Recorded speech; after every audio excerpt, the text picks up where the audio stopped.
to do this. As I mentioned, you have quite a legacy to share and to talk about. And the first question I want to ask you, sir, is how did you become interested in flying? How did you get bitten by the flying bug? Well, I grew up in West Texas. In fact, in Abilene, Texas, home of Dyess Air Force Base. Um, and so there was always the sound of airplanes kind of flying in the distance. I had a cousin who was an Air Force pilot. He flew C-78 Caribous in Vietnam. But for as long as I can remember, I've wanted to fly, and I can't explain it. We'd go to church, and I remember drawing airplanes on the back of the bulletin, or aircraft carriers, F-4Us, the gull wing, airplanes. My dad had been in the Navy in World War II, and then he went to medical school after the war, and so he was a local physician. Um, he wanted me to go to medical school. I mean, it was never explicit, but there was certainly an implication of that'd be a good thing for me to do. Um, but I wanted to fly.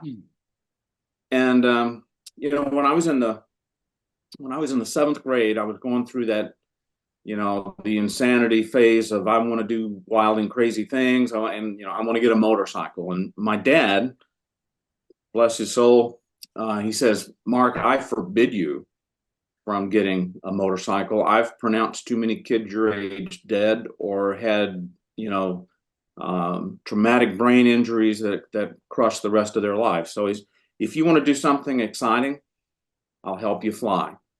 And so who cares about a motorcycle? So I was the youngest member of the Abilene Soaring Association, a sailplane club. And so there were these doctors and lawyers, and then I was kind of their mascot. So I started flying sailplanes when I was in junior high. I soloed when I was 16 in a sailplane, a Schweitzer 233. And, flying a sailplane is kind of a communist evolution. You got to have a tow plane, you got to have a tow pilot. In my case, I had to have an instructor. You got to have a wing walker, the whole thing. But anyway, and that's one of the most pure. That's a purest form of Oh flying yeah. in many Oh ways. yeah. So when I went to I went to the Naval Academy, and the Naval Academy was a means to an end. I wanted to fly airplanes, and when I found out about airplanes that landed on ships, that sealed it for me. I just wanted to fly airplanes off of aircraft carriers. So it was a means to an end. And my dad, who had been in the Navy and served on carriers in World War II, not as an aviator, he was a meteorologist. He said, "Well, son," when I was accepted, he goes, "I'm sorry you decided against a higher education. That's a trade school, you know that." Um, but I never heard him complain about the tuition. But he said, "Mark, the best naval officers and the worst that I served with were Naval Academy graduates. It's your job to be one of the good ones." So I went. When I was in the seventh, eighth grade, I literally got the Naval Academy catalog and sat down and looked at what they're looking for, and athletics and academics and sports and leadership and all that stuff. And so I was going through the junior high school time frame with a purpose in terms of I wanted to get into the Naval Academy, but it was a means to an end because I wanted to fly Navy jets off of carriers. And the good Lord gave me the desires of my heart in that. So the summer of 1975, I just finished my plebe or freshman year, and I had spent about 4 or 5 weeks on USS Chicago. This was the new Chicago, CG-11. Mm-hmm. The old Chicago had been sunk off of Guadalcanal in 1942. This was a World War II era cruiser hull that had been upgraded in the 1950s and 60s. And she was a Tailhook shooter. Now, a Tailhook, I didn't appreciate it when I was on board her.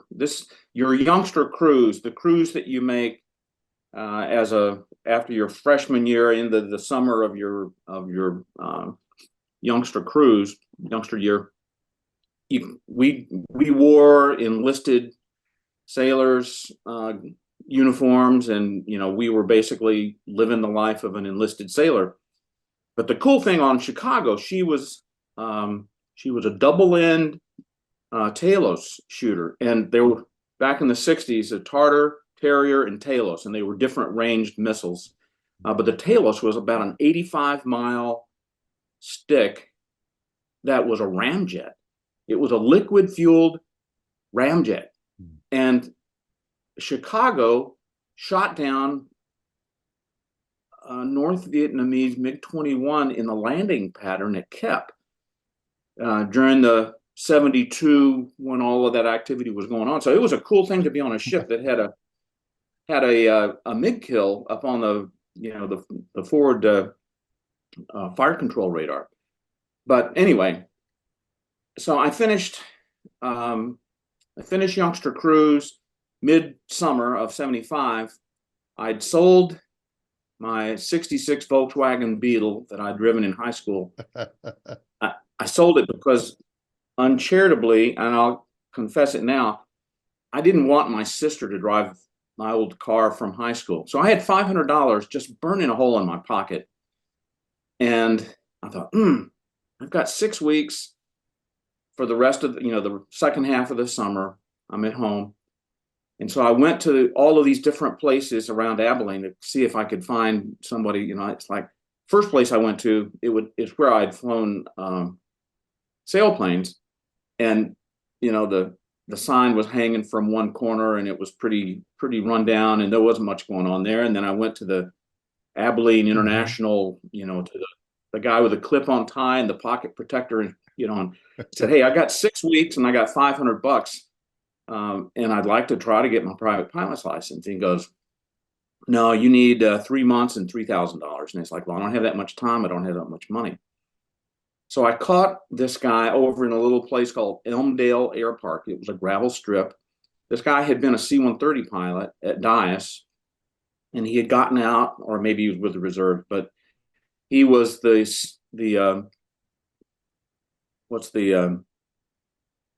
well, he was a chief instructor, but he was a CFI. Yeah. He was everything at that little airport. And so he said, I gave him my pitch. I said, "I've got 6 weeks and $500." And he goes, "I don't know. It's possible, maybe, but let's go fly." And so we went in on a Ronca Champ, no radio, no flaps, no tail wheel steering. It was a tail dragger. So we got airborne, and we came, flew around a little bit. We came back, and he goes, "You've flown before?" I said, "Well, yeah, I've got probably, I don't know, 10 or 15 hours in sailplanes," which sounds like not much, but over the amount of time that sometimes you don't get any thermals, you just come right back down. He goes, "Yeah, this is just doable." He said, "The real driver is going to be, you've got to take the ground school. You've got to take the test. Because it takes about a month or so to grade the thing and to get the results back." And I didn't appreciate this at the time, but I look back now, and it's like I was living, breathing, eating, sleeping airplanes. So in the summer of 75, and if I bought my gas in 10-hour increments from him, so the Champ was $9 an hour wet. And the Cessna 150 was 12. It had a radio, it had flaps. Mm-hmm. So I was spending all my time in the Champ. But if I bought 10 hours, then he'd throw in another hour for the bonus, the 10% or something. So I got my 40th hour on a cross country to, I think it was to Brownwood or someplace, to go get my check ride.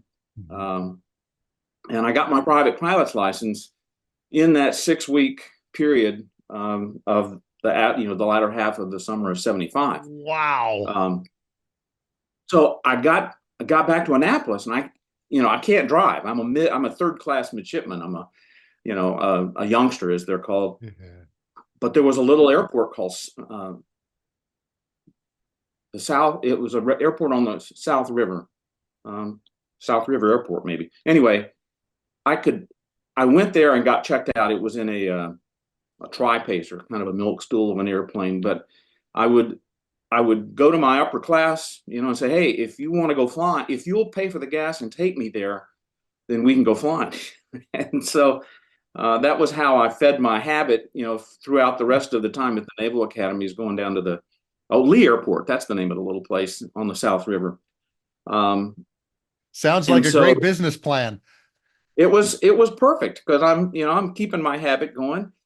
And then they had a thing at the Naval Academy where they would give you up to 10 hours pre Pensacola flight training out of Baltimore International.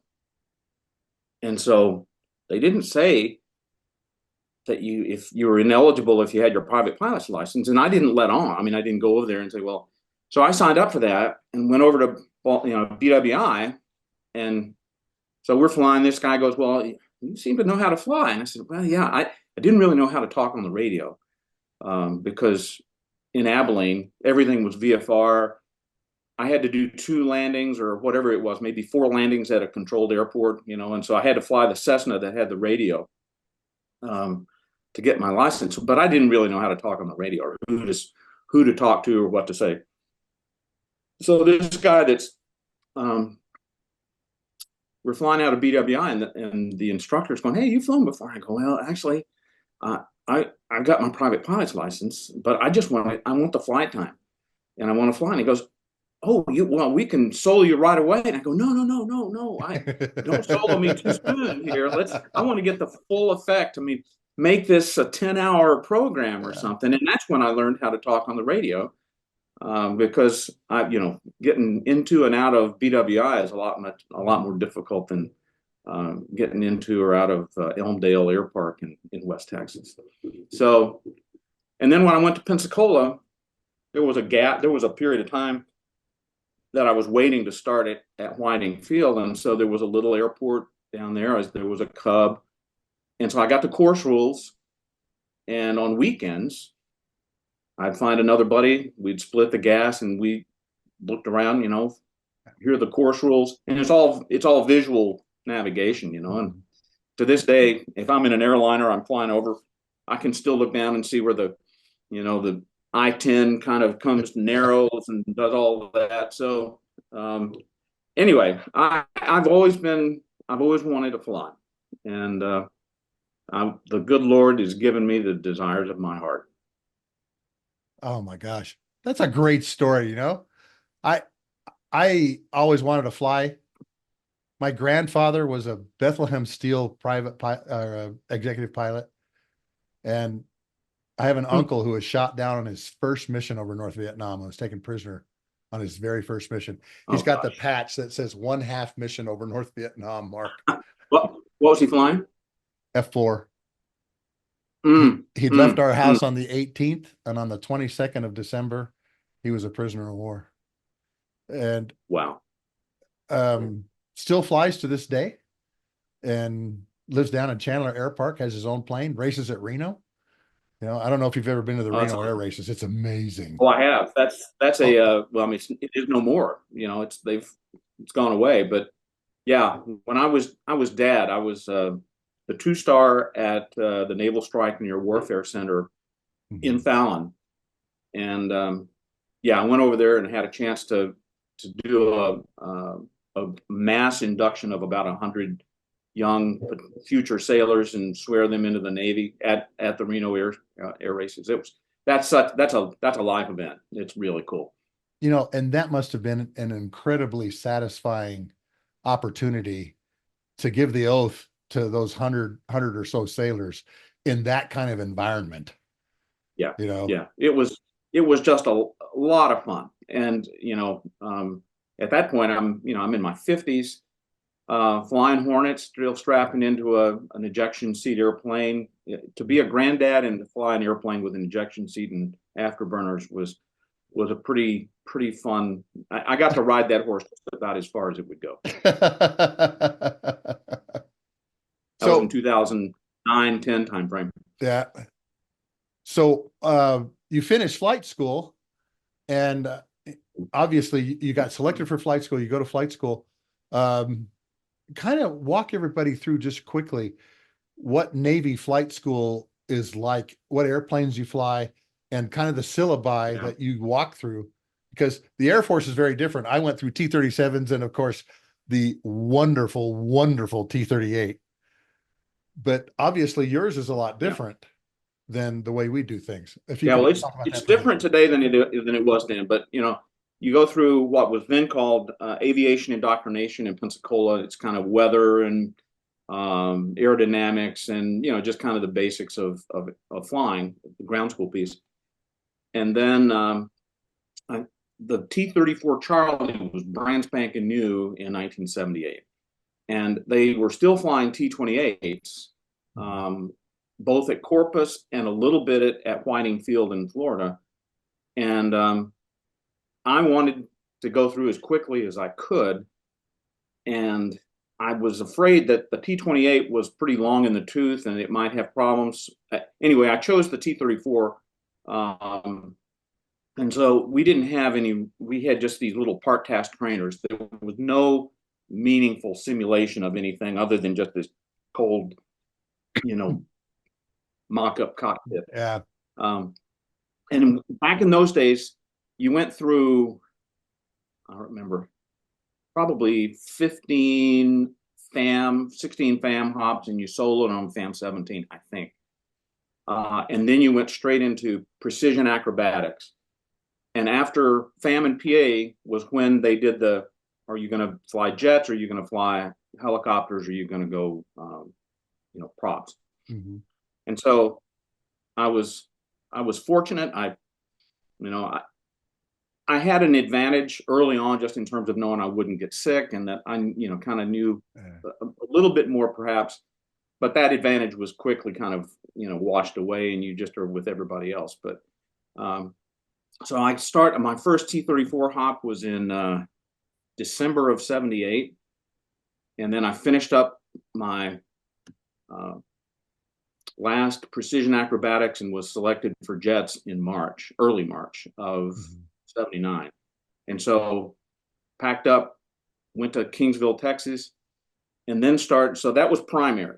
And so I probably had, I don't know, maybe 35 or 40 hours or so in the T-34 Charlie.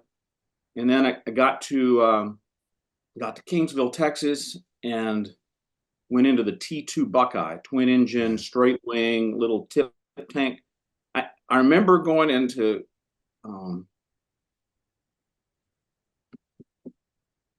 Kelly. What are the bases in San Antonio? Kelly and Randolph.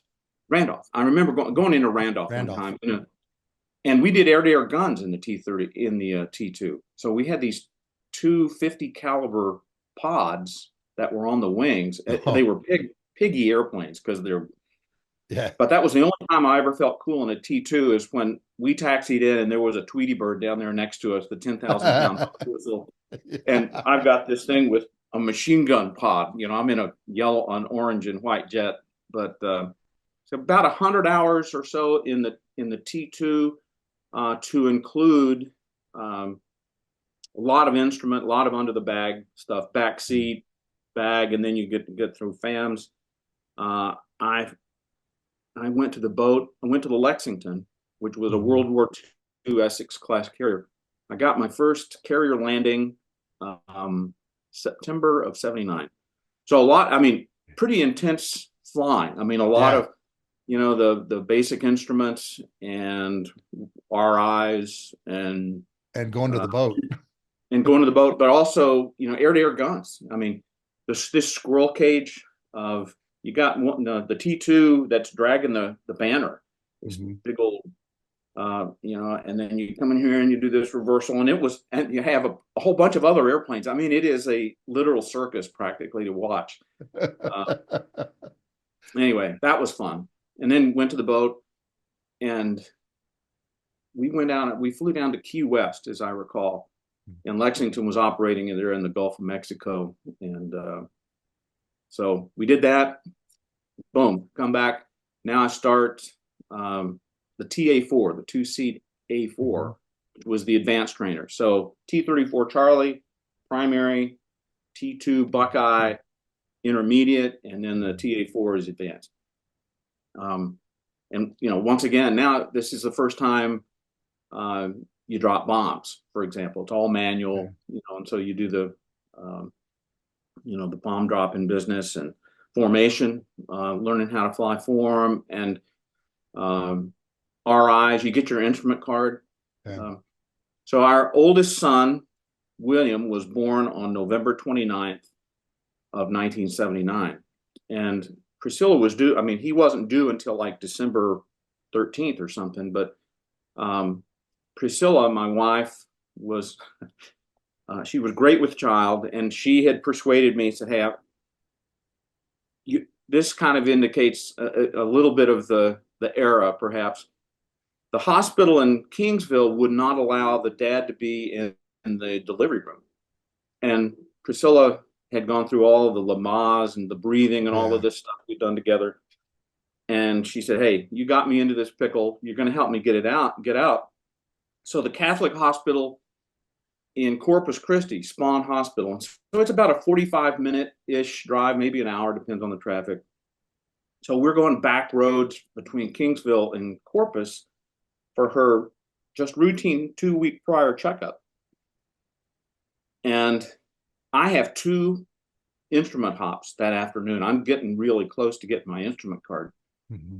And anyway, we go in there, and I still don't completely understand a woman's anatomy, but she's certain amount effaced and certain amount dilated. And the doctor says, well, I don't know why you haven't had this little guy yet, because you're going to have a baby. And here he comes. I got 2 hops this afternoon. And he goes, well, you need to cancel them. And so, I called him. It was a Thursday, and I basically took the weekend off, and then I started flying again on Monday. And so that was the A4, such a incredible. It's not a T-38, doesn't have any afterburners, it's not supersonic, but boy, what a snappy airplane. I mean, that's why they call it the scooter, man. Yeah, you lower the canopy and you move your shoulders a little bit. So you don't get anything pinched in the canopy. You lower the canopy. And went to the boat in March of 1980. And you do air-to-air stuff. And so you learn how to, do air combat maneuvering, basic fighter maneuvers. And I got my wings on March 28th of 1980. So I was still an ensign. It'd been less than 2 years since I'd been commissioned, and boom, I went to the boat on the Kennedy, as a matter of fact. So that was the first time I'd ever been on a big deck aircraft carrier. But then I went A7s, and A7s, now you're learning to fight the airplane. You're learning to drop bombs and do radar stuff and night and all of that stuff. And it had an inertial navigator. I mean, the A7 was like a Cadillac in terms of had a heads-up display. That was a really nice airplane to fly. It was demanding and it was underpowered. So you had to stay ahead of it, but it was a really, really neat airplane to fly. And then I get to go back. I go to the boat this time in October of 1980. So I got my wings in March. Now, boom, hitting the fleet, going through, flying the A7. And in fact, I remember I got my last night trap on Lexington in an A7 in initial CQ on October 31st of 1980. That was a Friday, and then we went ashore and went booming. I'd gotten extra traps. I was doing pretty well, and so they kind of go, well, if you do well, we may use you to send you out to a deployed squadron. And so that October 31st was a Friday. We went booming into town after we'd gotten our last night traps and in Pensacola, and then flew the jets back to Cecil the next day. And then Monday I come in, and I still have 2 more hops to go to finish the syllabus. One is radar, very systems oriented. You're doing a radar coast in and navigation with the radar. And then the other was the simulated delivery, the A-20R, the delivery, the nuke delivery. You're doing this low altitude ingress and doing all of that. So I've got 2 big systems hops. I come in on Monday and they go, hey, congratulations, you're going to BH-72. And it's like, okay, good. Who are they? Where are they? I said, well, they're deployed right now. They're in the Mediterranean on USS John F. Kennedy. Oh, and so the good news, I was gone on Thursday. So I pull my head through a knothole, do these systems hops, and I left with with my flight gear and all of that stuff, and called a must pump. And so, in fact, this is how I got my call sign, as a matter of fact. Get out to the med, get on board John F. Kennedy. Don't know a soul on the ship. I mean, it's a pretty. So I'm still. It's a big ship. Big ship. So a couple of things. One, so it's obvious that I'm not a Blue Hawk yet, but the riggers hadn't even had time to tape my helmet. So I've got my orange foxes on either side of my helmet on the training. But it's very obvious I'm a nugget. And so on the Lexington, which is where I'd been just a couple of weeks before, and the reason that there's a big push is because you've got a clock of proficiency currency, and if you fall outside this window of a couple of weeks or whatever it is, then you got to bounce ashore before you can bounce on the ship, and da da da. So anyway, I am in a fleet for the first time. I'm in a fleet configured A7, full bag of gas, and I get an alignment, which that was something the Lexington didn't have. This SINS, the ship's inertial navigation system. I got that. I'm pretty. But the Lex was a schoolhouse. It was very precise signals. Everything was done just right, the way the schoolhouse does it. And so on the Lexington, well, anytime you see the yellow shirt on the flight deck, anything above the waist is to the pilot. So you'll see the yellow shirts taxiing. They'll do other things below the waist, and that's to the flight deck crew. So when you taxi up to the cat, the yellow shirt that brought you up there, he'll go like this. Take tension to the deck crew, off brakes. Okay. Now, and then he passes you off to the cat officer. And then the cat officer is standing there with his, okay, give me a two-finger turn. And so, yeah, okay, two-finger turn, you run it up. Well, in the fleet, you don't even wait to look at the cat officer. You just know. You can feel the airplane kind of crouch a little bit, going into tension. So you just go to full power. You go to maximum rated thrust. But the cat officer isn't giving me the two-finger turn. And he's going, what? This guy's not, he's not coming up on the power. I'm kind of waiting for him to give me the two-finger turn. I'm in tension, which is like the cocked pistol, if you will. And if you get, if the cat fires and you're not at full power, then you're going to just dribble off, into the drink. And so he goes, this guy doesn't know what he's doing. And so I'm waiting for his two-finger turn, and he's looking at me, waiting to, just go to full power. And so suspend. He doesn't know what he's doing. We do this one more time, and the recovery is about to begin. I mean, this is the fleet. I mean, airplanes are launching and they're recovering. About to start recovering. Right after each other. Just everything's going fast. He spins me off of the waist and takes me up to the bow. And sends me up to the bow. And we go through this drill one more time. And the air boss, in this kind and gentle and considerate voice, goes, 405, that means go to maximum rated thrust. When I go into tension. So, okay, I've learned now that you just go to full power without ever getting the signal. But I'd never had a fleet configured A7 cat shot. And the Lexington, it puts your eyes in the back of your head. It is a cat shot. I mean, you come away from CQ on the Lex with bruises on your shoulders and knees. Both the trap and the cat are very violent. The cat shot on Kennedy it was a long cat, and I've got this shot of adrenaline now going, oh my God, my first cat shot. I've got a soft cat. It doesn't, I mean, it hasn't rammed my eyes into the back of my head. So I thought, well, I'll just try to get the nose up a little bit before I jump out. And of course, it was a normal cat shot. And so I give him a big plan form at the end of the cat throat, because I look at the airspeed indicator, it's like, oh, shit, I'm at 170 knots. Okay, I'll raise the gear. So anyway, that first fleet hop, instead of Foxy on the bottom of the the greenie board, which is where your landings are.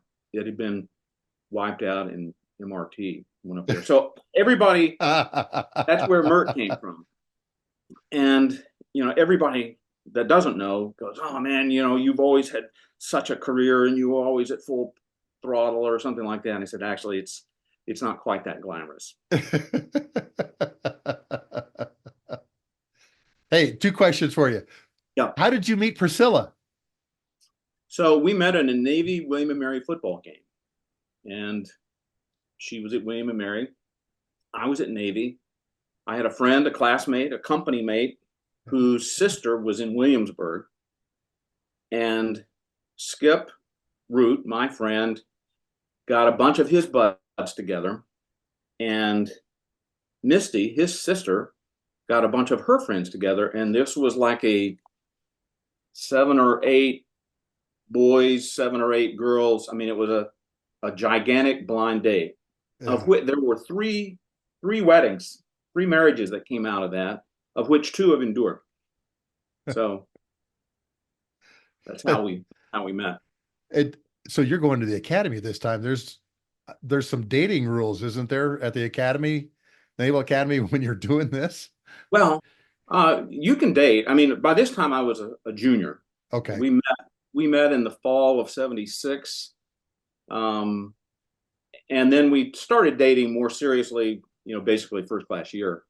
And anyway, we had both been in kind of different dating relations elsewhere, and then they both had kind of fizzled out. And then it was like, well, okay, I'll tell you the story. But Priscilla, after we have this blind date, and I said, yeah, I'll see you at chapel tomorrow.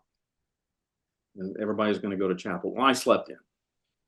And so Priscilla is pretty frosted about my not showing up. And it's like, I'm sorry. I was like, so I wrote her a letter, just kind of going, can I, and she never wrote me back. And so, because she was like, that guy, he's a drip, he didn't, said he was going to come to chapel and he didn't, and da. So, of course, only seniors, only first class at the Naval Academy have their own, can have the privilege of having a car. And so as a guy, you're a liability on a date because she's got to drive, she's got to pick you up. Yeah. If you're as an underclassman, it's a, you're not a good candidate. So I get this letter from Priscilla my senior year now, the beginning of it, and I'm thinking, oh, now fine, yeah. She's, now that I can drive.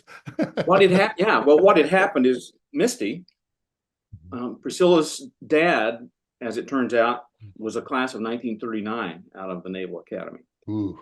And he had a couple of, out of his 5 sons and son-in-laws, I'm the only Naval Academy graduate, I'm the only naval aviator. And Priscilla's dad, he had a very distinguished career. He came back from his first combat op in an SB-2C in November of '43 with his gunner shot through the jaw and 135 holes in the airplane. Oh. I had no clue, no connection, no idea that there was any Navy on her side. Pure randomness. But so we start dating, and that there's a real chemistry here. And then she has me over to her folks' house, and her dad's a naval aviator, and a tailhook naval aviator, and he was CAG. He was CAG on Coral Sea in 1952, 53 timeframe. And so when I make my first Hornet deployment on Coral Sea in 1985 and 86, he's just belly laughing, going, "Oh, I was on her when she had a straight deck, Mark."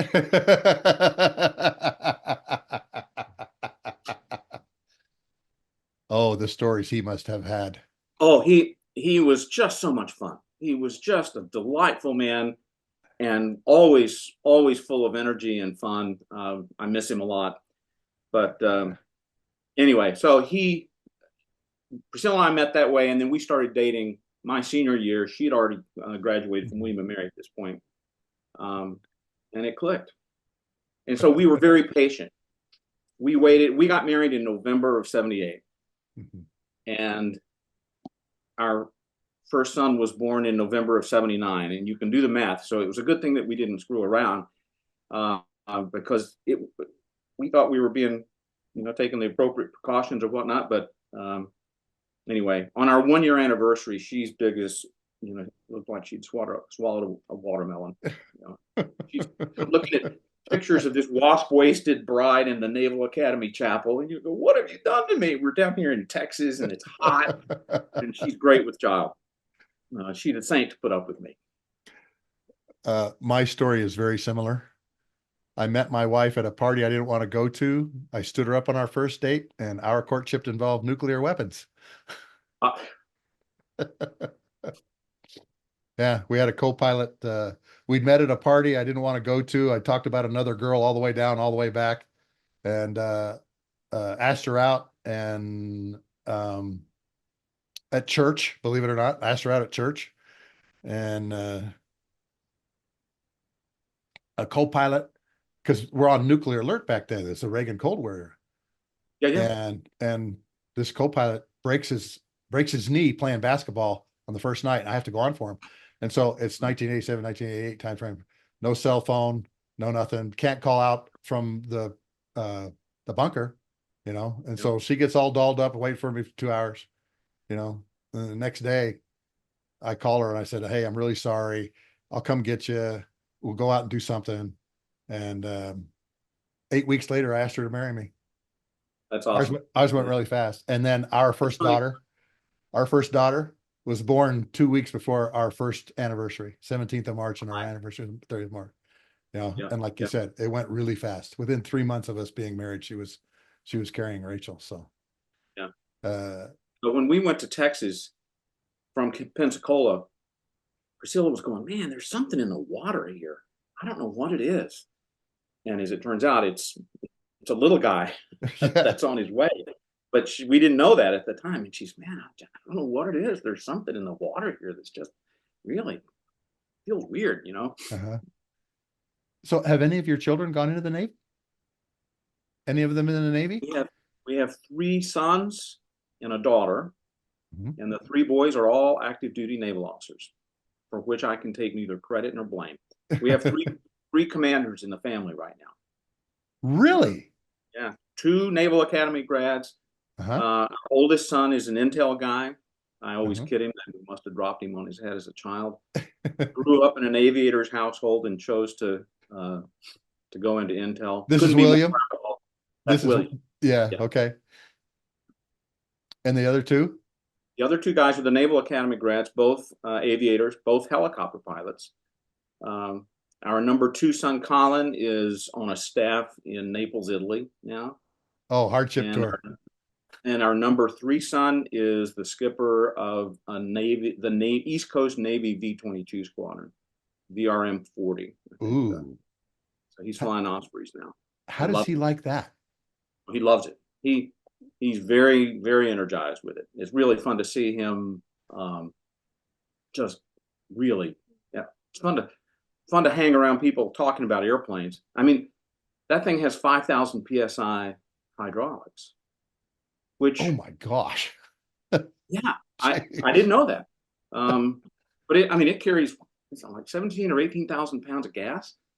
They've got legs. He's gotten plugs day and night. They can go a long way. It's not pressurized. Yeah. But it's going to change the way the carrier onboard delivery mission. The COD never operated at night. The C2s. Yeah. Yeah. It's the overhead of bouncing and preparation to do night carrier landings is just too much. And you don't fly with passengers at night and so forth. But the logistics piece of it, you can fly out to the ship, and after flight ops is complete, you should be able to just have whatever log hit you want. I mean, it's going to change pretty dramatically. And the concept of operations is going to really evolve, I think, as well. As an old trike group commander. And you can also go out there and take stuff out to, one of your surface combatants or to a large stick amphib or something. And that thing goes fast. Yeah. That thing goes fast. It's faster than a helicopter, and it's up there with just, with propeller driven airplanes, Yeah. so I bet, 250, maybe 300 knots or so. Yeah. The A7, getting back to your A7 days, the A7 E models, I talked to Bo Smith. I had him on, and Bo talked about flying the A7 with all of the new computer systems, continuously calculated impact point, the HUD, everything. He said, Mark, that was really a big leap in technology, particularly when it came to dropping bombs. Yeah, it really is. But then, of course, you make the transition from A7s to Hornets. What was that like? Yeah, so I had my first full junior officer tour in A7. So I basically made 3 deployments flying the A7. One finishing that, counting that one on the Kennedy. I got there in November, and we got back at the end of March of 1981, and a couple more on America. And then I went to the A7 RAG, the Replacement Air Group, or the Fleet Readiness Squadron, FRS, as an instructor in the A7. And it was really an interesting. So the thing that created the need for me to be a must pump was a guy named Jim Weatherby, who was leaving VA 72. I took his rack, literally his bunk in the JO bunk room. He was going to Pax River to be a test pilot. He had been picked up. So he was a senior lieutenant. He had gone through all of that. And I just met him briefly. He was going and I was coming. And then, so I'm now an instructor in the A7. This is now early 1984. I finished up my A7 squadron tour at the end of 1983. And one day I read the paper, and there's this Jim Weatherby got picked up. He's going to be an astronaut. NASA has selected him. Yeah. It turns out Weatherby had flown the Hornet at Pax River in flight test, and he's part of this new stand-up squadron out in Lemoore, California. That's one of the first Hornet squadrons to make it's a stand-up squadron from scratch. It's not a transition. And so, lo and behold, I'm the guy who's picked to go out there and take his place again in Lemoore to this new squadron, VFA 132. And so the way they did it for the stand-up squadrons is they would basically pick people from either the fighter or the light attack community. So we had F4 guys, we had F14 guys, and we had A7 guys, and they just kind of blended them. And then we had what were called polished nuggets, I think is what they were called. They were guys who had made one cruise in Phantoms or one cruise in A7s and then came to be. So they inserted experience and diverse background throughout the squadron. So my skipper was a guy named Black Nathman, retired as a 4-star, former Top Gun guy, flew the 4477th out of Tonopah. I mean, he's a really, really an amazing tactician and a great aviator. Our XO was a guy named Scott Ronnie, A7 guy. And so I made the transition. The only place that you could do the transition at the time was in Lemoore, because the A7 or the F-18 RAG on the East Coast hadn't stood up yet. So Priscilla and I and 3 little boys, this was right after Mason was born, our youngest.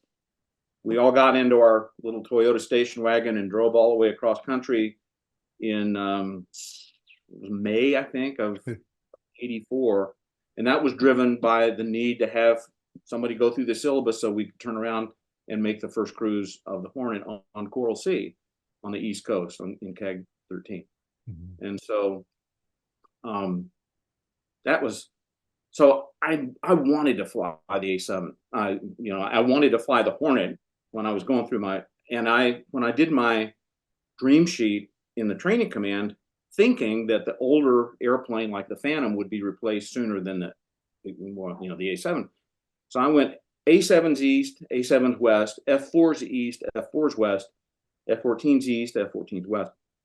And I know that the people who looked at my dream sheet goes, this kid doesn't know what he wants, because the mixture between light attack and fighters, and I didn't put down any multi crew. I didn't, I Yeah. didn't want S3s or I'm Yeah. F14 and F4 are obviously multi-crew, but I really wanted to get in the queue to fly the Hornet.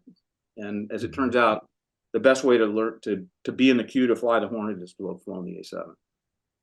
So I made the transition in Lemoore, 84, the summer of 84 into 85.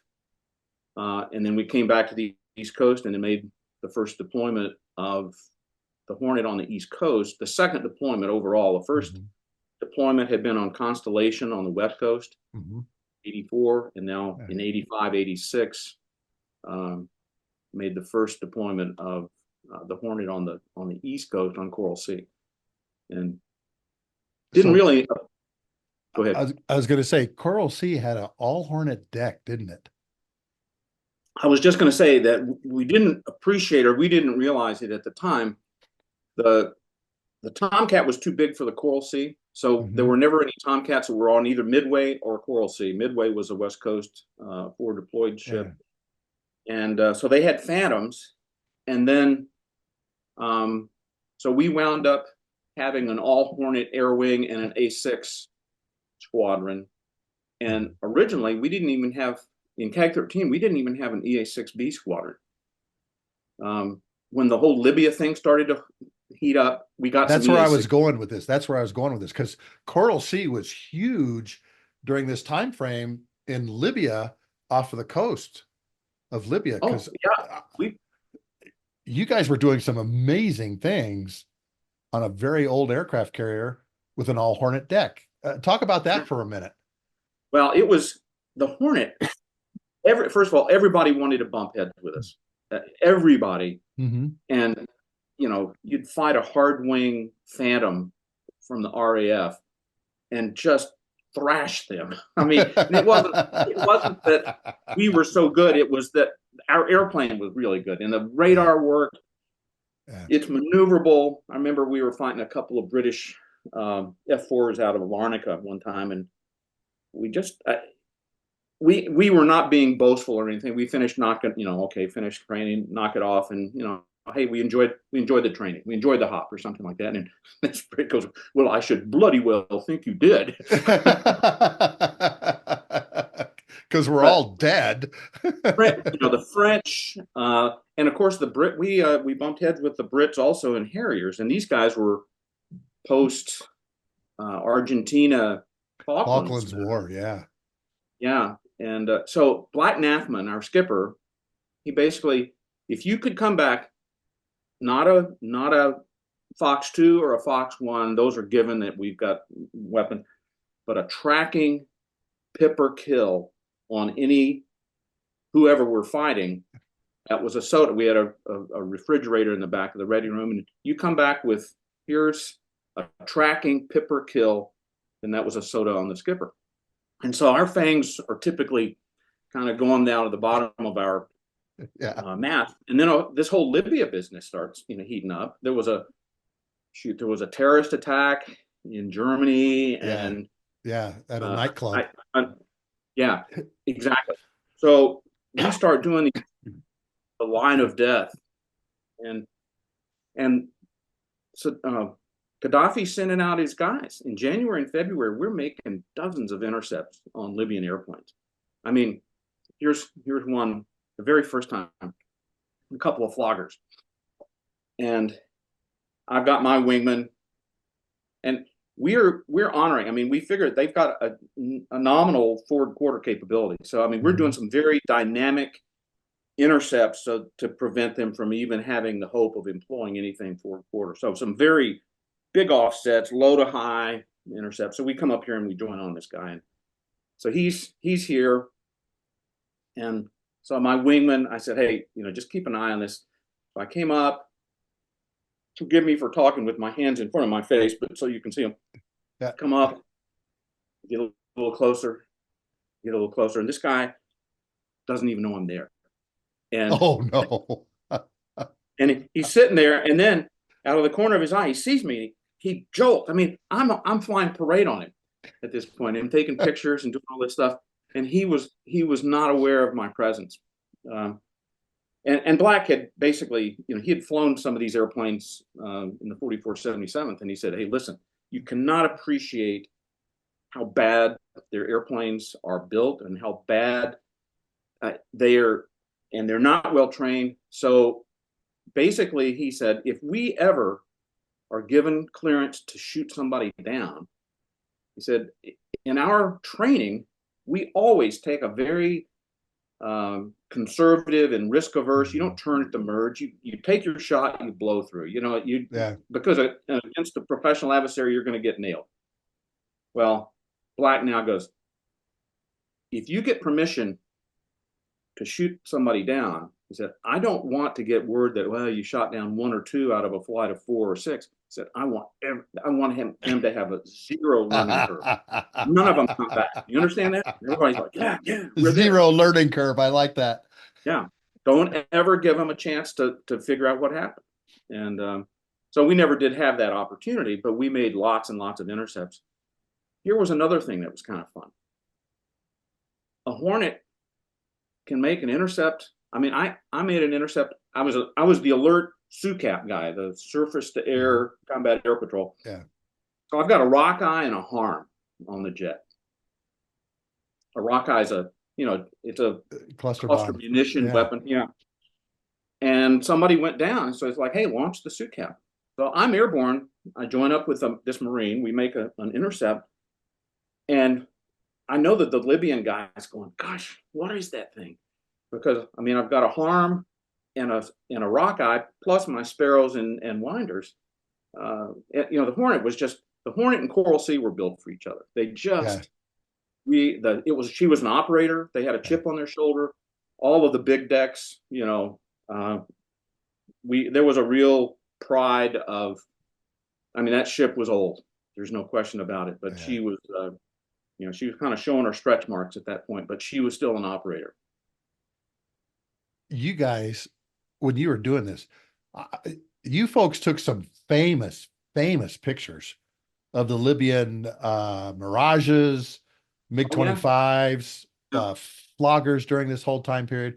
I mean, those pictures are famous, where you're just kind of sinking out there, on a Fox bat that's all loaded up, probably has no idea you're there, because he doesn't have a whole lot of vision out of his cockpit. No, he's sitting in a bed.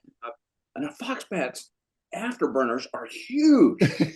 Dude. And when he wants to leave, he can go, and away he goes. There was, you got to get back to the ship, but those are so much fun. January, February of 1986, we're doing all of these intercepts, and then things are heating up again now a bit in March. Yeah. We are scheduled to go home. Coral Sea and CAG 13 are scheduled to go home. We had another guy in the squadron named Steve Thorne, who had been selected by NASA to be an astronaut. And so as a lieutenant, I'm the safety officer, because Steve Thorne had been the safety officer. He's picked by NASA. Tragically, he was killed in a pit special right after we got back from the Libya cruise. As a matter of fact, I was on the flyby over Arlington for him. But anyway, in late March, early April, we're going to have this administrative inspection when we get back. Yeah. And we don't have a safety school graduate in the squadron. And so it looked like the cruise was going to be over. And so it's like, all right, and Black goes, hey, Mert, I want you to go to Monterey. That's where the safety school was at the time. And, go out there and, go to safety school. So we're good. We've got the check in the block for this administrative inspection. And so as I'm leaving, there are more things that are kind of happening and going on. I was the harm SME, the subject matter expert. For my squadron, there were like one per squadron. So harm was a brand new weapon.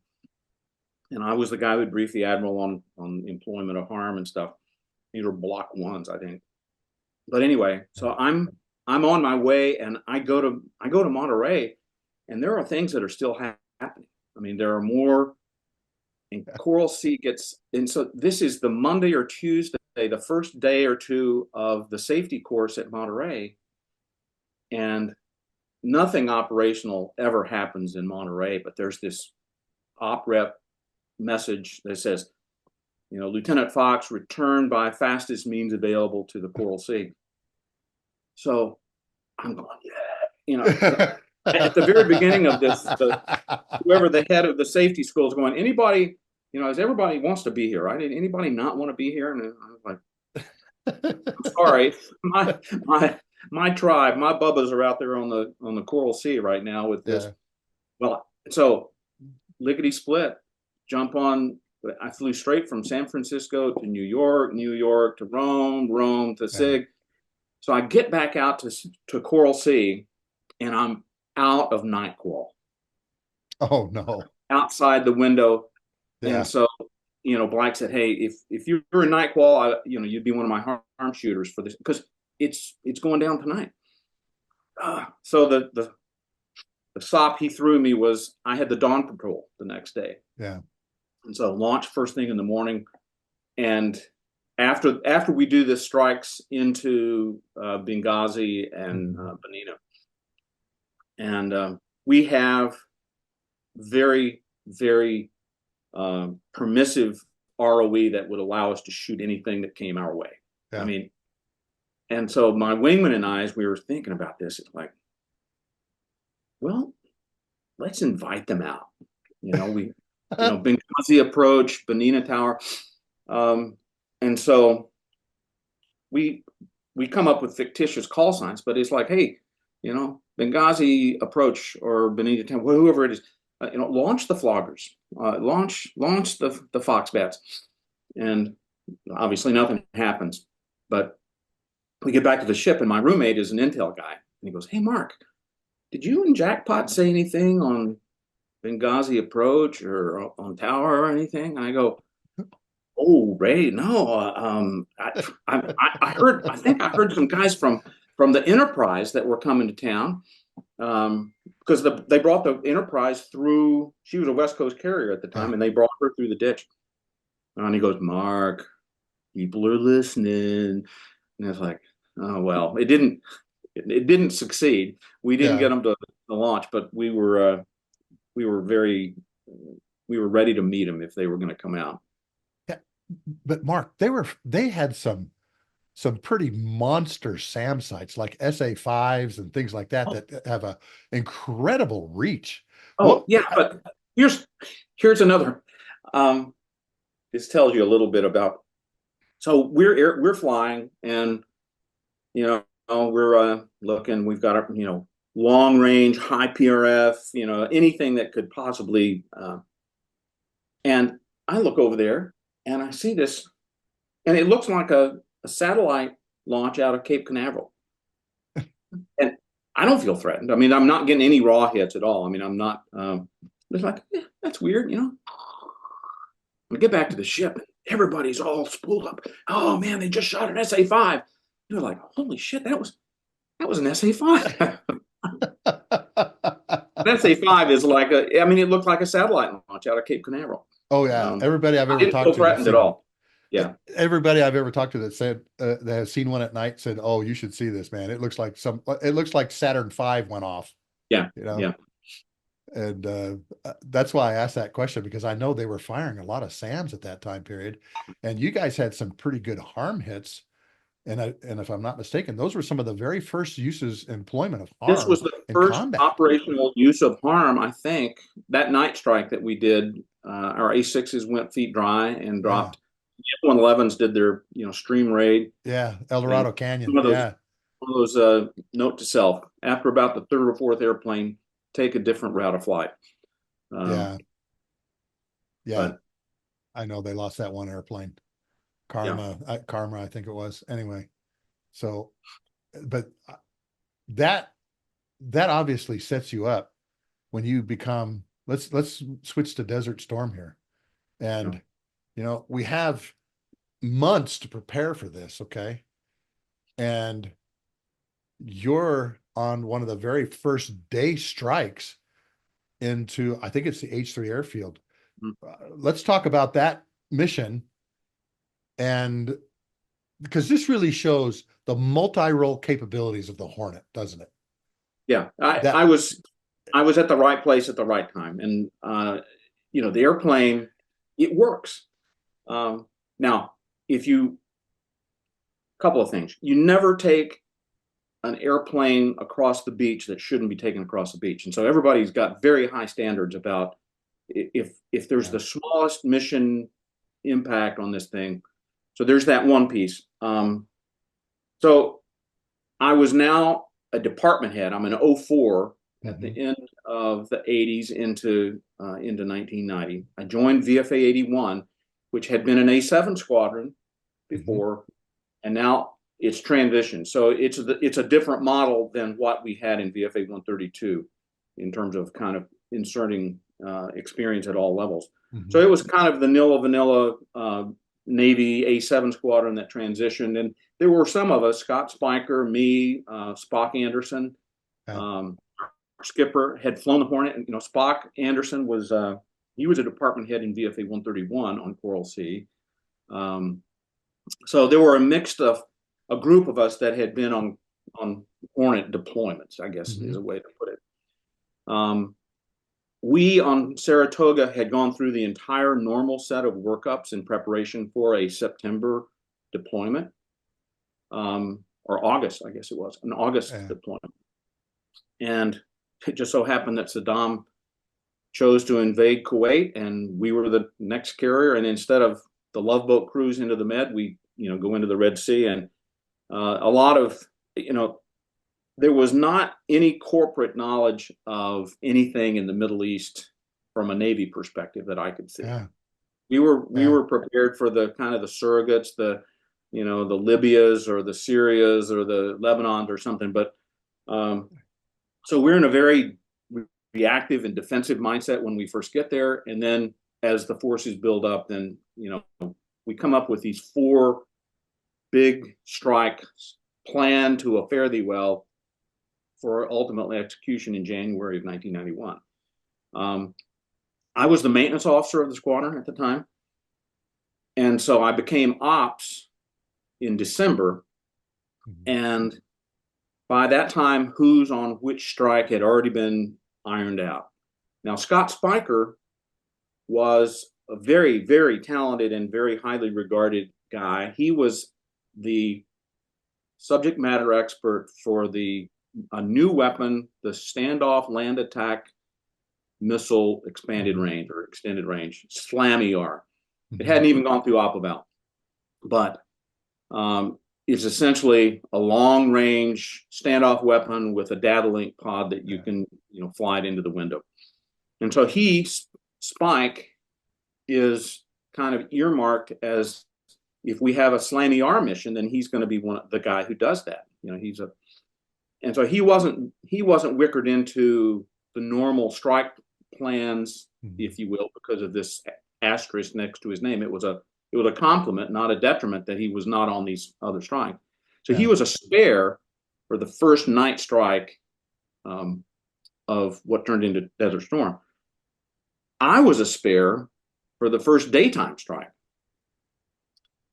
And so, and so Spike came to me. I'm now the ops officer, and he goes, "Mert, I've trained all my life.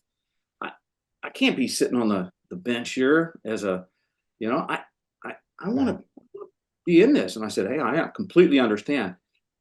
I was the harm element lead for the 3rd strike from Saratoga, the second night of the war. So the opening strike was the night of the 16th into the early morning of the 17th. There was a daytime strike that went to H3, and then there was a nighttime strike the night of the 17th into the early morning of the 18th. And so I knew I was going to fly combat hop as a harm shooter that Thursday night. But I'm the spare for the daytime strike going to H3. So I talked to the skipper and I said, "Spike's got a point. I mean, he's the varsity guy we want."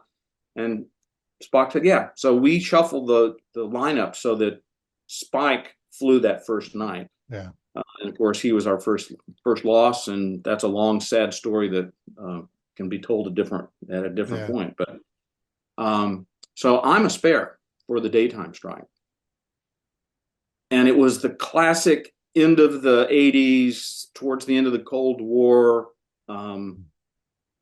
we had decoys that were launched, air-launched decoys with these Lunenburg lens, to kind of glide in there to saturate their.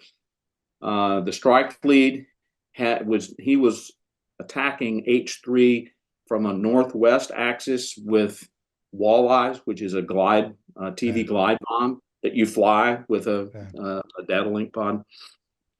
And there were HARM anti-radiation missiles.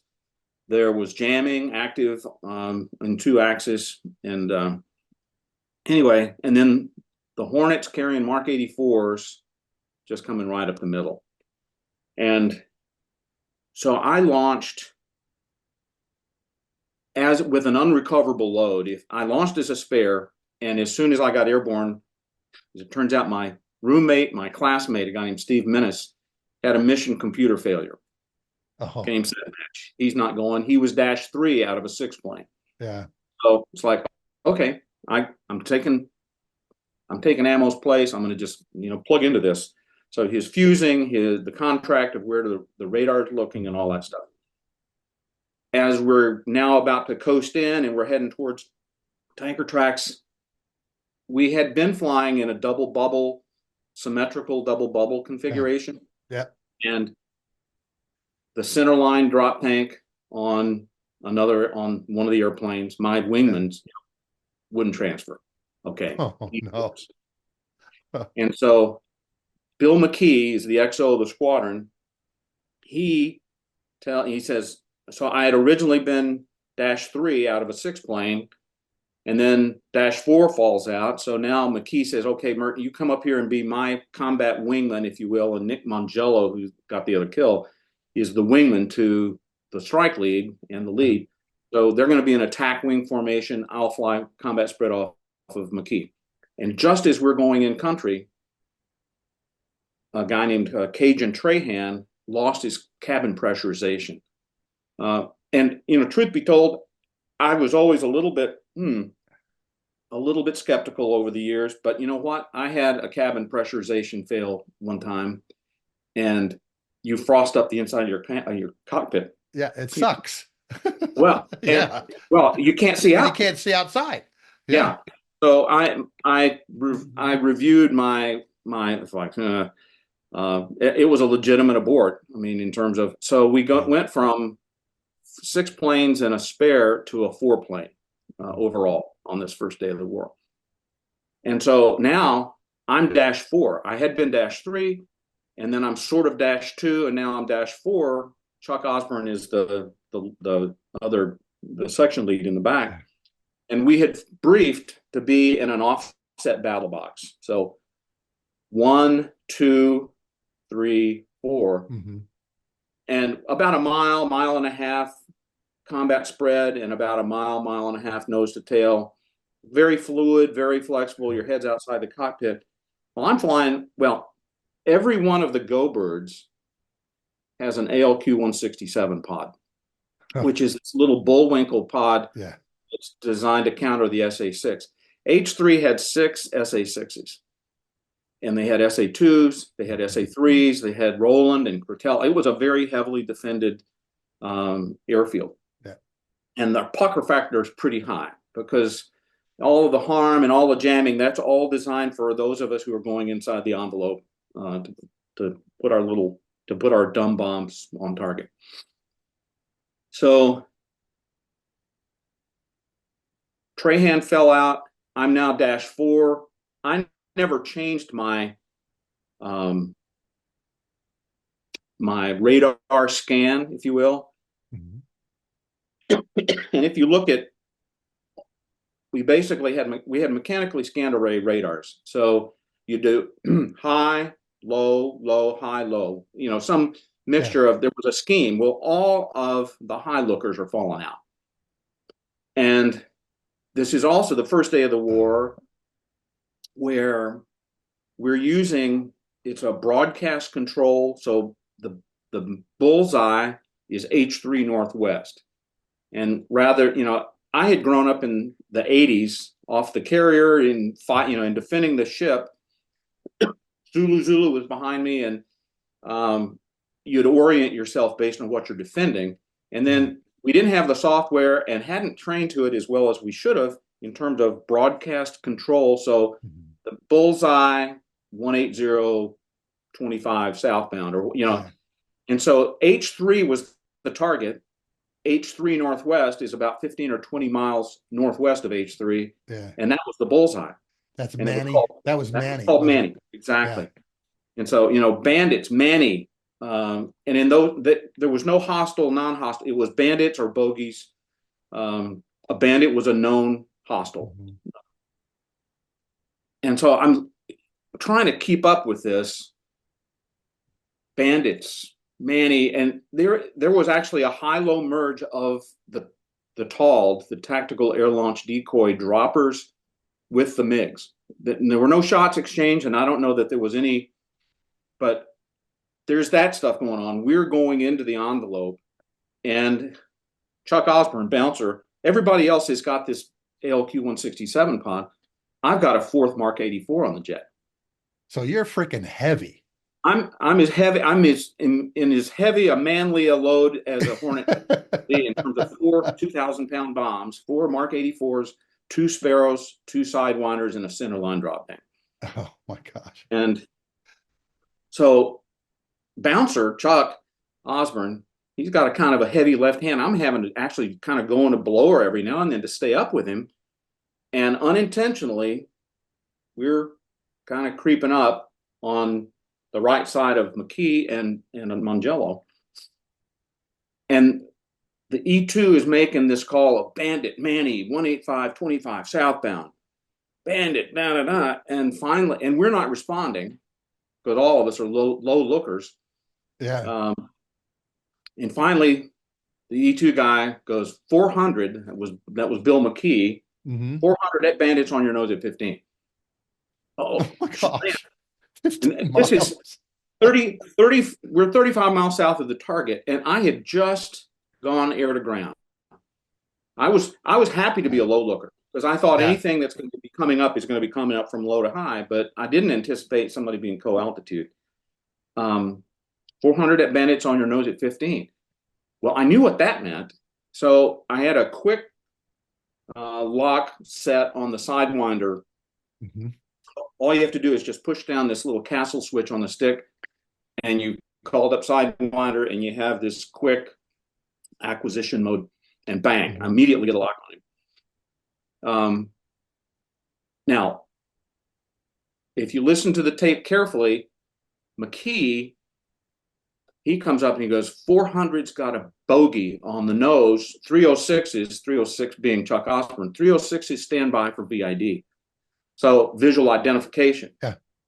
Well, actually, the big B word of that bandit is on your nose at 15 went from here to here. I mean, I want to kill him. If I'd been sane and rational at the time, because that meets the criteria. It's called by the E2. I can correlate it. Yeah. It meets all the ROE. He meets all the ROE. Yeah, that bandit's on your nose at 15, and by the time I get a lock, it's at 9 miles, and he's at 1.2 and I'm at 0.9. We're closing at over 1,300 knots. And if I'd been sane and rational, I should have taken a 9-mile Fox 1. Yep. But inside of 10 miles, what do you train to? Heater. Sidewinder. Yeah. So I'm sitting there, there's a little button on the inside of the right throttle to cage and uncage the Sidewinder.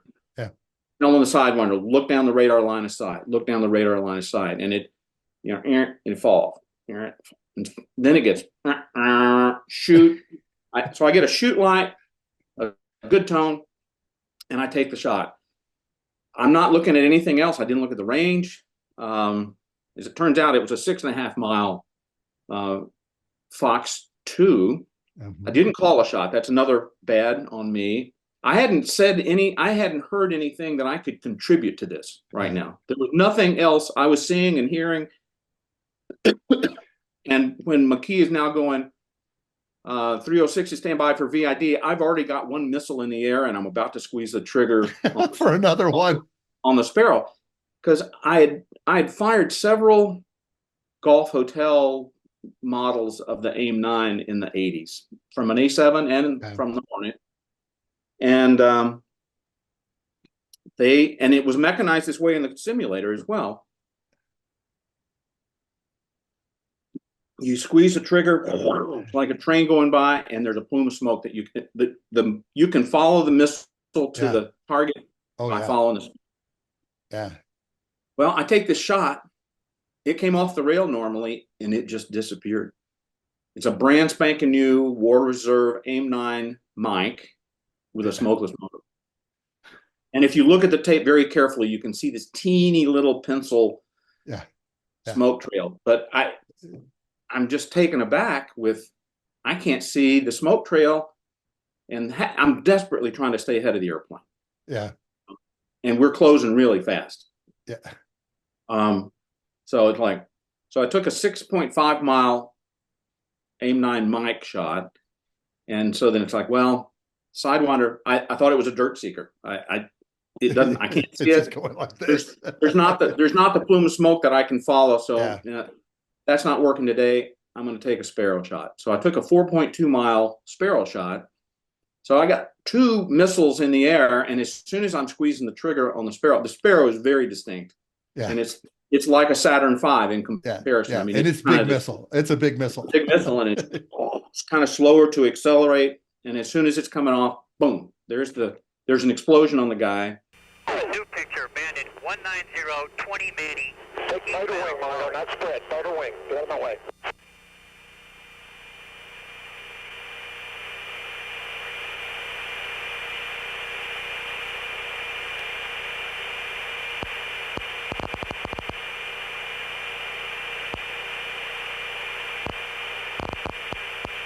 Bandit Manny 185-25 southbound.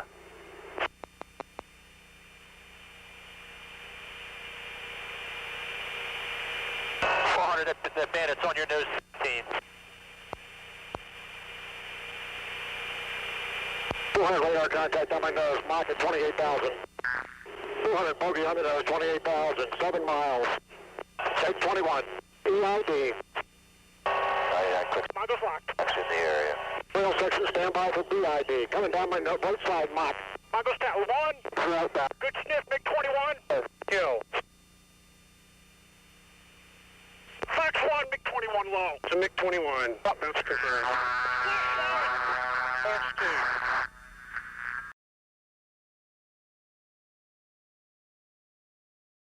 Rail section, stand by for BID. Coming down my nose, both side, Mach. Mongo's down. 1. Throughout that. Good sniff, MiG-21. Kill. Fox 1, MiG-21 low. It's a MiG-21. Up, that's confirmed.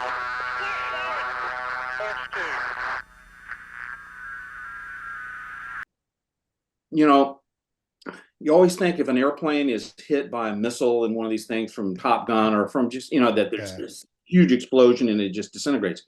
In this case, he's at 1.2, I'm at 0.7. The missiles are somewhere around Mach 2-ish over launch speed. And so the nose-to-nose closure between missile and MiG-21 is something on the order of Mach 3 or 4. I mean, it's happening fast. Yeah, it's happening real fast. And the TDD, the target detecting device, the little guy in the sensor there goes, there's a MiG blow up. All of the fragment, the Sidewinder did the job, but it's the back end of the airplane that's damaged and on fire. And then the Sparrow continued to do the job, but it was also hitting the back end. And so that the MiG is, as he's coming towards me, is kind of pitching down. He's decelerating and descending, and he's on fire from basically mid-fuselage back. Canopy's still on the jet. I mean, it's inside of 1,000-foot pass, high-low. Yeah. I rocked up on my wing, looked. Here's another interesting thing. The thing you do unconsciously in training. I'm going, oh, man, why am I'm slowing down. I'd suck my throttles to idle pre-merge, to cool myself down. Yeah. It's like, I guess I should probably bring the throttles back up here again.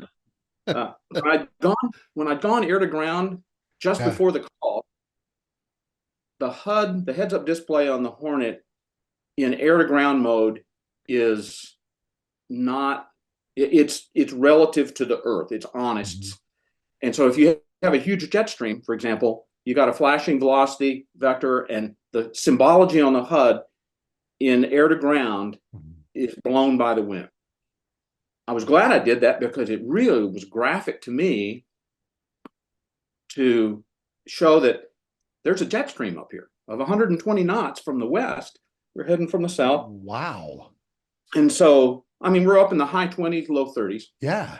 There's a big jet stream, and it's not nearly as visible in the air-to-air mode because you'll have a little ghost velocity vector that's over there flashing, saying, "Hey, you got a big jet." You know, but you go air to ground, and everything just crashes to one side of the HUD. So it's like, okay, note to self: the one neuron that's still firing. When I reach the point where I'm going to roll in, I'm actually going to offset a little bit west, and then reverse and come back around in such a way so that I've got a westerly, west to east run in, if you will. And what that does, it solves the HUD skewing problem. It also gets another 100 knots across the target, and it actually, when you have a wind like that, it'll steepen you, and you want to be steep. So anyway, so that's what's Nick Mangello, out of the foreplane. So McKee has basically said, stand by for VIDs to me and Chuck Osborne. And good on McKee for having that, but he missed the panic call. He's saying, got a bogey on the nose.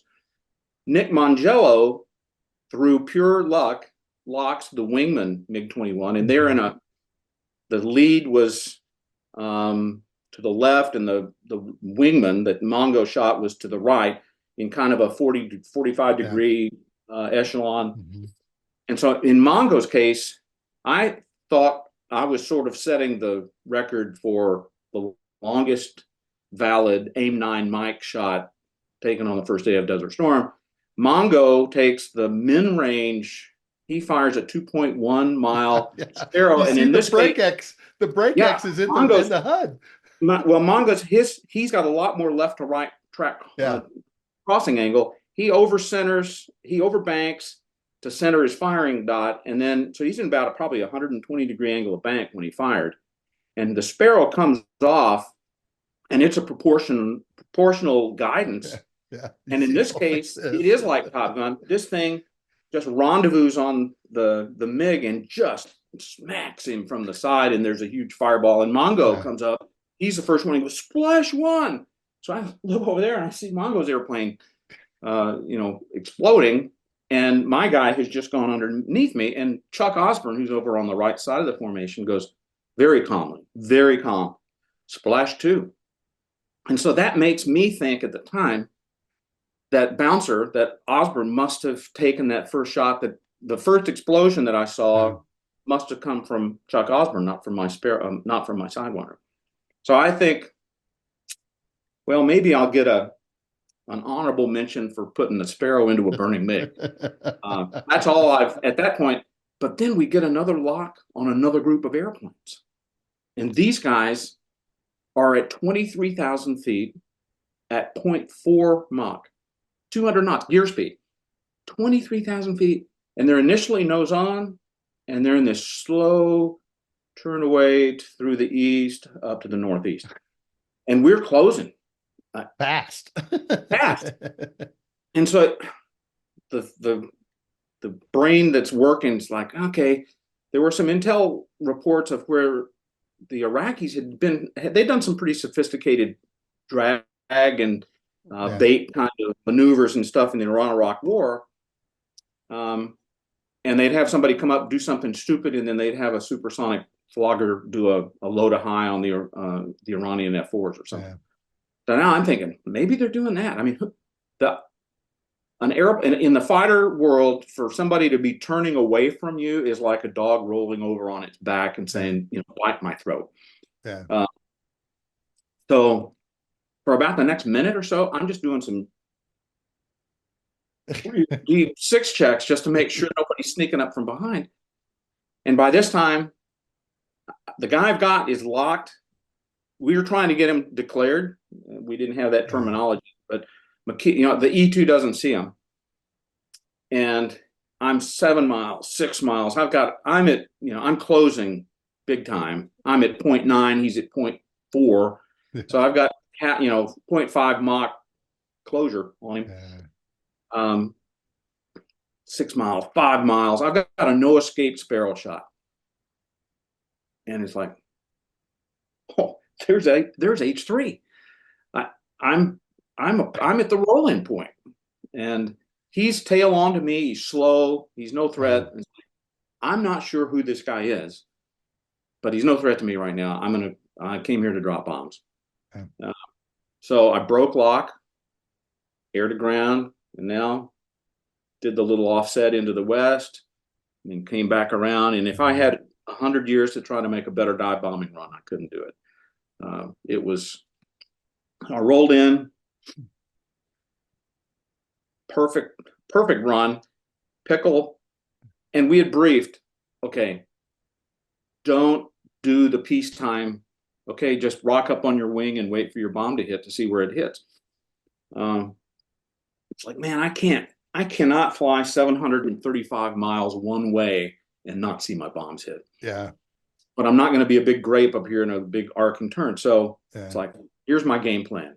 Jink off target. Jink, jink, jink, jink. Peak.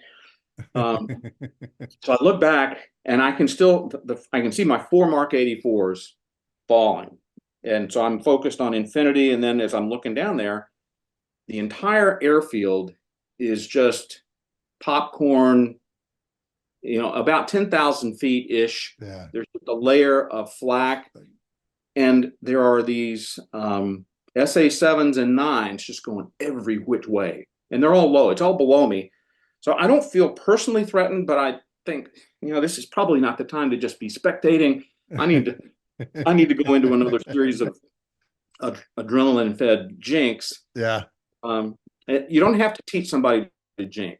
It comes naturally, but you also need to allow whatever you've done to take effect in the jet, as opposed to just killing snakes in every cockpit, when the airplane's doing one of those.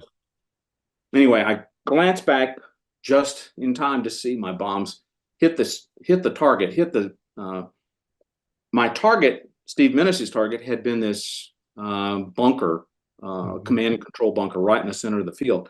It's at 2 o'clock ish in the afternoon. It's no shadows, no anything. It's a high sun angle. Yeah. I can't see it. And I'm not just going to drop it because it dropped on that spot just because it's the place in the airfield where I think it is. And the secondary target was a big hangar. I was like, okay, I'll knock that thing out. And watch my bombs just right in there. Oh, that's so awesome. So I'm very well aware of the fact that I am the only guy that does not have the ALQ-167 on my jet. I'm in a slicker jet now than everybody else. And so as Mongo and Bill McKee come off target, I got him between those guys. I'm going to use their Klingon cloaking device to get out, and we hustle out of Dodge there as fast as we can. So it sounds more dramatic than it really is. When I got to the tanker, I had 1,700 pounds. I had a low fuel line. Yeah. There was a RAR, that airfield. I mean, I could have easily, if I'd needed to, just landed and gotten gas there, I suppose. And getting gas was not an issue. I mean, so it sounds more dramatic than it is, but I had a low fuel line. We were supersonic going out and getting out of town. You could see the 2 smoke trails over there to the west, in the kind of the same relative formation they've been in. Yeah. And so we're checking each other over as we're getting back together, and we're going to the tanker. And Bouncer's got all of his missiles. McKee has all of his. Mongo's missing one. And so I get up on the tanker, and the guy that's the boom operator he's pointing to my wingtip, and he's jinking and jiving, just giving me the proverbial high fives through the window. Yeah, he's just going nutso, and I'm going, yeah, thanks. So I get my gas. Now we're heading back to the ship, and it's the old the little devil and the little angel on the shoulder, of you got a MiG kill. And that's the devil. The angel, you're going to bolt her. If you Oh think no. Oh no. if you think you got a MiG kill, you're going to bolt her. And he's like, no, I mean, and naval aviation being what it is, if you bolt her after a MiG kill, yeah, it was great. You had a MiG kill, but you were so rattled, you bolted. Yeah. So it's like, no, I didn't allow myself in my heart of hearts. It's like, I'm pretty sure that this is what happened. And so we come back and we landed, stayed off the ace, blew a good pass, didn't bolt her. So go down to down into the Civic, the information carrier intel intel center. Yeah. And let's look at the tapes. Let's look at the tapes. Yeah, exactly. And the CEO of the ship, a guy named Joe Mobley, he had been an A6BN shot down in Vietnam. He was a POW for 6 years. Yeah. He's the CEO of Sarah and a delightful, wonderful man. He passed within the last year. He's which is a sad news, but he's there looking. He goes, Mark, looks to me like you put a Sparrow into a burning MiG. I go, well, Skipper, I just wanted to be sure. Well, we'll start the allotment here to pay off that Sparrow that you fired into the. I'll start a GoFundMe for you. Okay. Yeah. So as we're and there's not a whole lot of time to debrief or anything. They're starting to set up Civic for the next brief, and that's my harm shooting event tonight. And it's like, holy smokes, I gotta grab something to eat. So I run down. It's funny what you remember. The morning breakfast, I had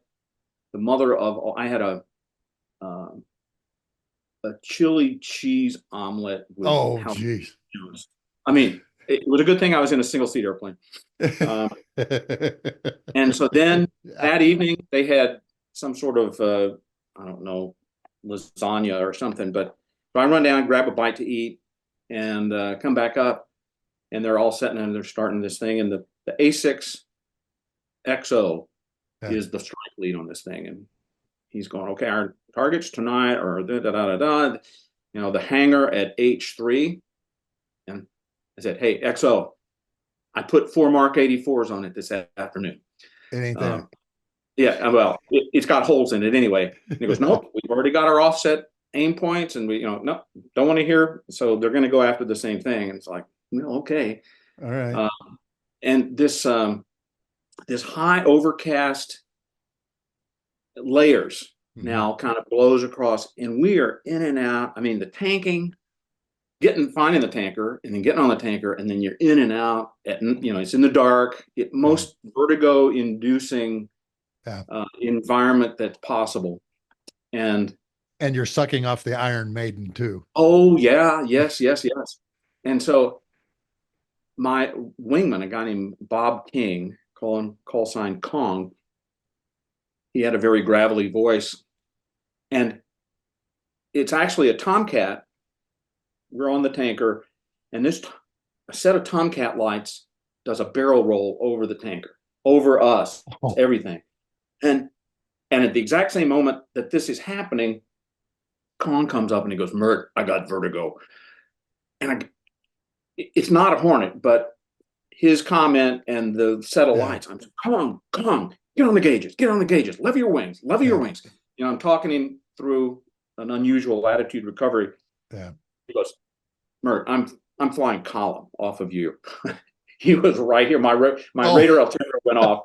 He's just like, don't do anything. I've got vertigo and I'm flying off of you right now. It's like, oh, okay. All right. So, the harm shooters, you're like on the spokes of a wheel, different axes. Yeah. And we had briefed, hey, don't look at the rocket motor when it's going off. It's going to ruin your night vision. But I couldn't help it. Yeah. You get to the point, okay, I'm going to close at least one eye. Oh, dude. This big looking up the ass of a rocket at night, that you just shot. Yeah. So we shoot the 3 harms. And in the meantime, so you're carrying 3 harms and double bubble. Is that what you got? 3 harms and double bubble asymmetrically. Okay. The double ugly. Plus the 2 sidewinders and the 2 Sparrows on the jet. So, yeah. So you're like just wall to wall missiles, aren't you, Mark? That's all. Yeah, exactly. So, our A6 guys, their attack, they didn't go low the first night. Yeah. They went low the second night, and they Yeah. paid. I mean, They paid dearly, didn't they? yeah, they lost an airplane. The crew got out. Bob Wetzel and Jeff Zahn. Zahn Yeah. was the guy on the cover of Time, I think. Yeah. He was ugly before he was shot down. I remember talking to him saying, Zuli, what are you guys doing, man? There is no terrain masking here. You guys are, we're going to be going 420 knots. It's going to be dark. And I think this is a really bad idea. Yeah. And they got shot down. There was another ray gun 502. Yeah. 510 was the one that was shot down, I think, and 502 was the one that limped into a RAR. Yeah. It had a 37 millimeter shell that shredded, didn't explode, shredded the Beon's ladder. They had, bullets that went, as they were maneuvering, bullets that went through their cockpit. It was, that airplane was a strike damage. Yeah. It was ugly. It was ugly. Really shot up, and they wound up limping into a RAR and safely getting it on deck. So first day or two of the war was eventful. So the next day, now it's the 18th, and we've kind of had the thrill of victory and the agony of defeat. We lost Spike. We had 2 MiG kills. We lost the A6 last night, and this group of journalists came out to Saratoga. Christiana Amalpour. And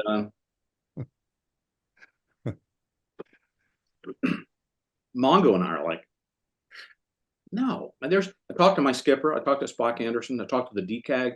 Yeah. And it's like, I don't want to talk to her. Oh. I don't want to talk to them. Yeah.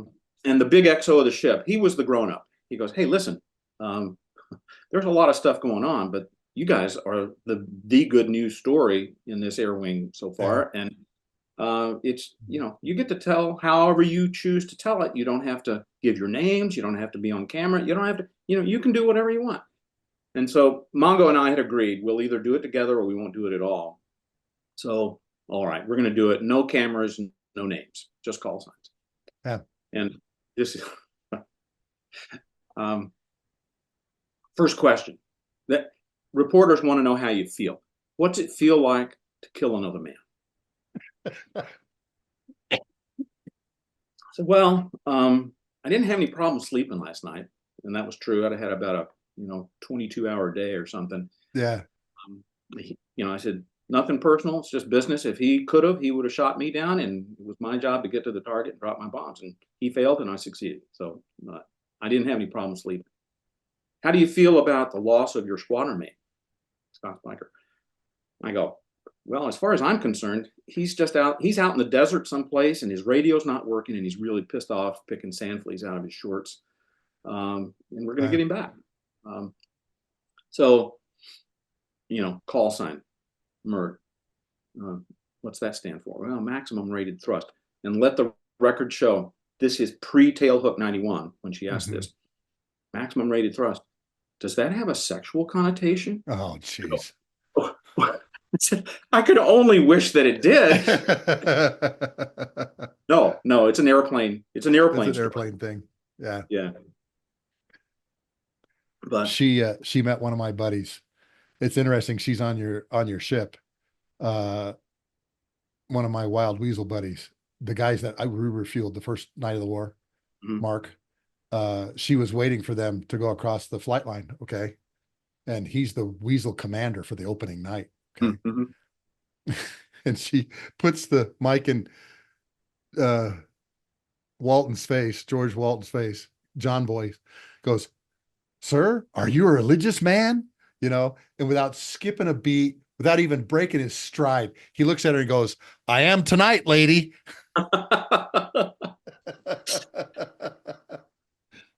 So let me flash forward to a second. Yeah, please. When I'm Air Wing Commander now on Connie, and this is the opening strike of Iraqi Freedom. And this thing had a big, long buildup, much more. But we have a bunch of journalists on the ship that come out. And before the journalists show up, and they were embedded with us for for a couple of weeks before the war started. Yeah. So I said, hey, Air Wing, got everybody together on the forecastle and said, listen, nobody knows what it's like to serve in the military. We represent this tiny fraction of people who actually do this. And so, because, my parents, everybody, the World War II generation, it was a universally understood and appreciated endeavor. So I said, your job is to talk to the reporter and talk to the reporter about the things that you know about. I don't want any opining about policy decisions or about anything else. Don't talk about tactics. Explain what you do in a way that your grandmother can understand it. And just tell them what it's like to be deployed and to miss your anniversaries or soccer games or whatnot, and what it's like. And when you fly your first hop, you come back, and I want you with mask face and helmet hair to go and talk to the reporters. And so, as the strike lead, that first the opening strike did just that. I went and talked to the admiral, and I went down and talked to the CNN guy down in the hangar bay straight away. Now, I was also telling Priscilla I was fine by doing that. Yeah. It had, things had changed a bit, to have a live feed from a carrier at sea. That's something that never had happened. Yeah, but you still have the mask face and everything when you're talking to this guy, aren't you? Yeah. Yeah. I mean, you literally had just jumped out of the plane. We, the military, I thought the idea of embedding journalists with units was brilliant. And it's not manipulative. It's just, you're just tell your story. And I had never had any training in that whatsoever. I had never had anybody say it's okay, and you're not going to give. Here was my thought and my reluctance in talking to the reporters on Hasara back in Desert Storm. The wife of the CO of USS Vincennes, who shot down the Iranian Airbus. Somebody put a bomb under her car or something. Yeah. And you don't know how this is all going to turn out. And I didn't want Priscilla to get your husband killed an innocent Iraqi pilot or whatever. I mean, whatever the bullshit thing would be. Yeah. Yeah. And so you just don't know, and you don't know how it's all going to turn out. But I gave some very explicit, this is okay. When you're in the wardroom and you see a reporter, go over there and sit down with them and be friendly and tell them where you're from, what you do, why you do it. Yeah. We had one or two come through the KAOK, but of course, when they did that, we had to turn, the yellow lights are flashing. Screens are all going blank or something. Oh, yeah. Yeah. All the screens have to go blank, because, and of course, Mark, we've got that 40-foot by 40-foot screen that's showing the Predator feed and the AWACS feed, all those kinds of things, and they actually had a slide that they would put up, whenever somebody came in, and Senator Joe Lieberman came through too. He was really a gracious guy. He's a great, a great individual, great man. I really respect him. Because I reach over and I shake his hand. I said, I'm sorry, I'm not from your district or, Connecticut or anything like that. I was born and raised in California. He goes, well, Lieutenant Colonel, I'm really sorry to hear that. That's the kind of guy he was. Yeah. Anyway, so let's get right into the opening night of OIF. You're the strike lead and you're going downtown Baghdad. First of all, what airplane are you flying? I'm flying an FA-18C. I'm using JSOWs now, Joint Standoff Weapons. So I'm flying a Marine F-18, as a matter of fact. I had VMF 323 in my airplane, and they had been, when I was the DCAG tour, 323 they weren't really very good. Yeah. And new leadership and a few key people, their skipper in particular, a guy named Lurch Thomas, who retired not long ago as a 4-star. He was the ACMAC, the Assistant Commandant of the Marine Corps. Yeah. So I flamed out at three stars. He got his 4th, but just an absolute prince of a man and a great aviator. He was the skipper of 323. And my salute to those snakes was they'd gone from where they were to where they are, and it was mainly leadership. Yeah. And so I wanted to I flew with the Marines on the first strike of the war, and I flew with the Marines on my last hop as CAC. Yeah. So that was my kind of quiet way of saluting them and going, they had just done a really, really nice job. Yeah. So, in Desert Storm, the air tasking order, the ATO, was literally, we sent an S3 into Riyadh to pick up the ATO disc and fly it out, and then there would be a helicopter that would take one of the discs over to Kennedy, or the Kennedy helicopter would bring it over to us. That's how the ATO distribution worked in 1991. Now we've got SIPRNet, and the connectivity is, light years ahead of where it had been. Yeah, spectacular. And so now I find out there had actually been some talk about an opening strike in the daytime, in the run-up, in the 1003 Victor planning. And finally, there was a decision, no, we're going to do it at night. Okay. And so I can confirm that. I was the chief of the air fueling control team, Mark. I remember we were going to go in at 9 a.m. and just wipe them out. Yeah. 9 a.m. Okay. And they said, let's move that back 12 hours. Yeah. Yeah. And so that's how I became a strike lead, because we, Constellation and Air Wing 2, were the night carrier. So we started flying at 2100 or whatever it was. And then we flew all the way through the night till about noon. And then we'd knock off, and, so we were 12 hours out of normal phase. So we were having lunch at midnight. We were having breakfast at 1800, and we were having dinner at 06 kind of thing. It was a weird time. But we had gently shifted our schedule in such a way so that it's like, okay, we're the night carrier. Oh, okay. Well, if you guys are going to be the ones that are flying all night. So anyway, strike leadership responsibilities falls to CAG 2, and I'm Air Wing 2, so I'm CAG. So it's like, this is my job. Here we go. Yeah. And so, so Lurch Thomas was my alternate strike lead.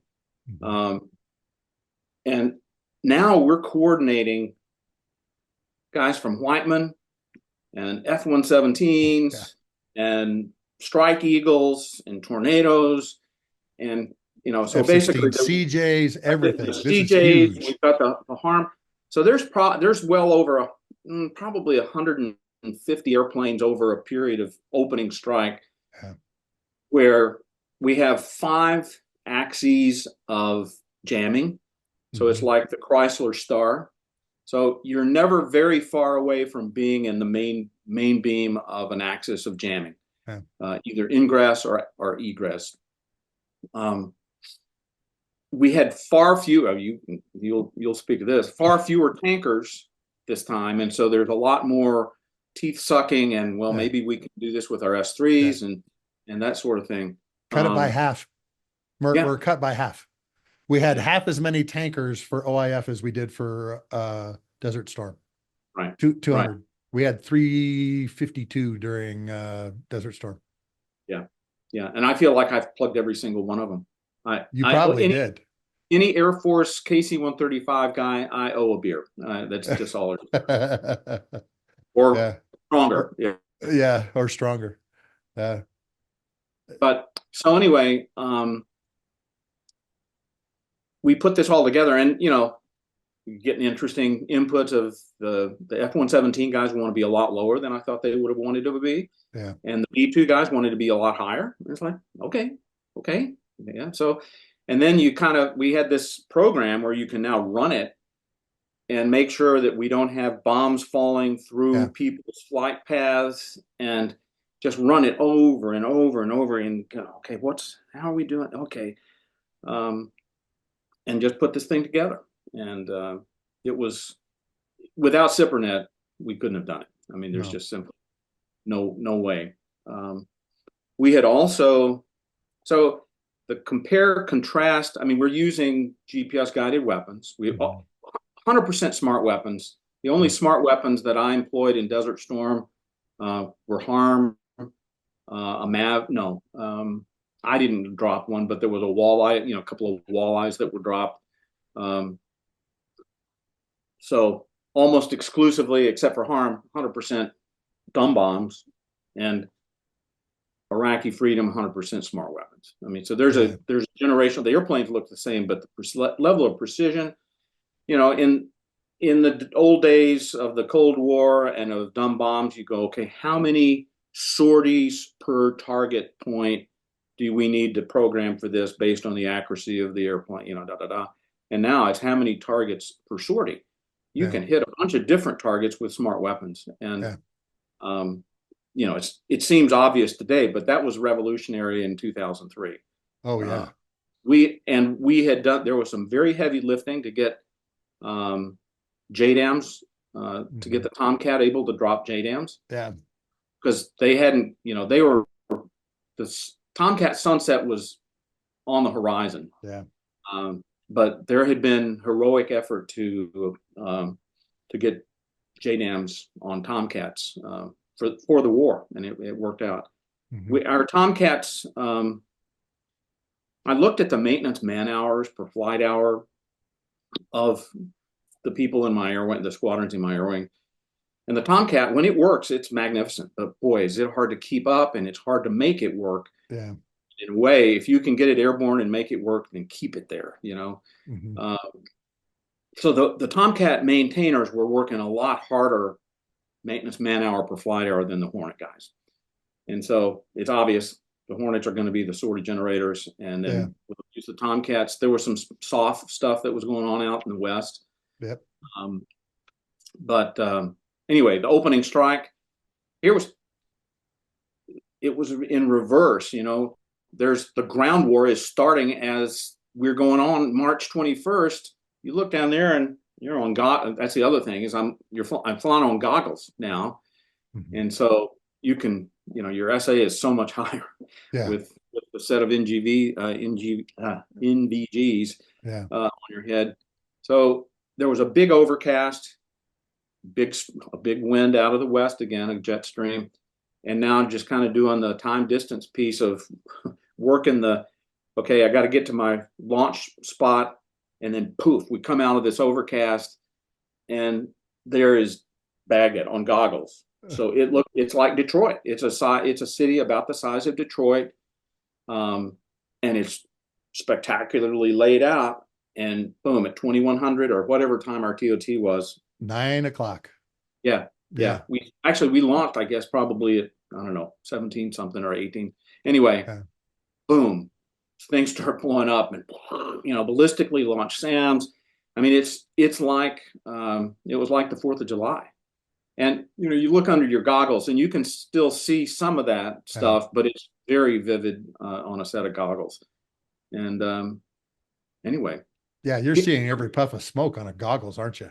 Well, I'm in the southern, we're hitting these surface-to-surface missiles. I can't remember what the name of them are. Like frogs or something like that? Something like that, or frogs.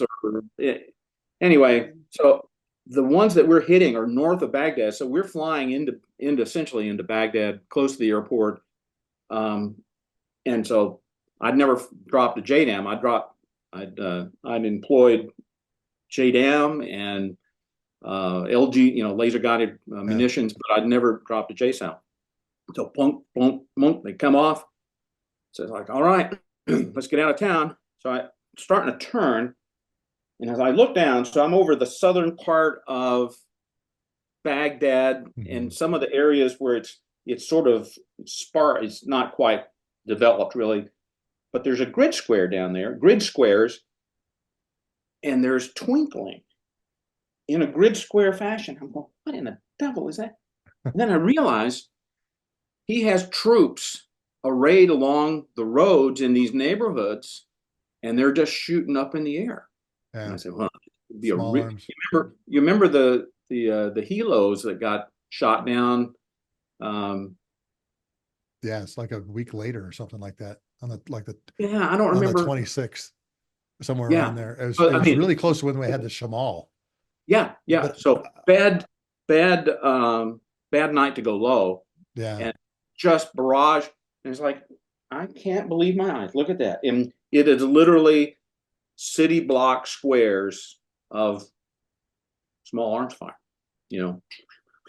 Yeah. And so that was coming back. And then you see all of the stuff that's going on along the border there from Kuwait into Iraq.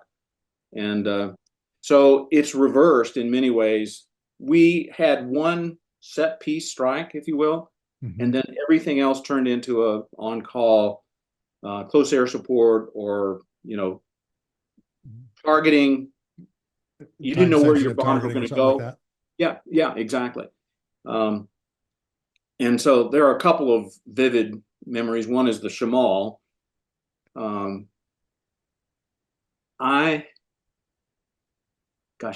need to look in my logbook to remember exactly when it is, or when it was, but it's like the 26th through the 28th of March. Yeah. But so it's dark already, and then this thing blows out to sea, and man, I shoot this approach, and I'm the most experienced aviator on the ship. I've got, 1,300 traps or something at this point, and it is the most varsity night landing I can remember, because it's sand. I mean, you can't see anything, and it wasn't right. I mean, it was, everything's sooty or sandy, and I try, it's like 3/4 mile, call the ball, clear up. It means I can't see anything. You sound good, keep it coming, and then flying your heart out here on this, the instruments, and then boom, just as there's the deck, trap, knee shaking, so I shut down the airplane, get out, and went up to the bridge. I'm still in my flight gear, and go. Fozzie Miller was the CO of the Connie. Fozzie and I have a very interesting intertwined career path, in that he was the CO of the ship. I was the air wing commander. He relieved me as the commander of the Naval Strike and Air Warfare Center when I went to Fifth Fleet, and then he relieved me as the Fifth Fleet commander. So he's a marvelous, wonderful guy. I said, "Hey, Fozzie, we're going to kill somebody. This is unworkable right now." And so we both go to the Admiral, Barry Costello. Said, "Hey, Admiral, we got to knock off flying, at least for 1 or 2 cycles, because we cannot. We're going to kill somebody. It's really bad conditions." So before the war started, when we first got in theater, I made a huge effort to go over to the KAOC and to have the Navy. Okay, our answer is yes. We're going to do whatever you ask us to do. And so, Short knee Craze Mace, Short Knee's the nail, and Craze Mace is the night guy. Yeah.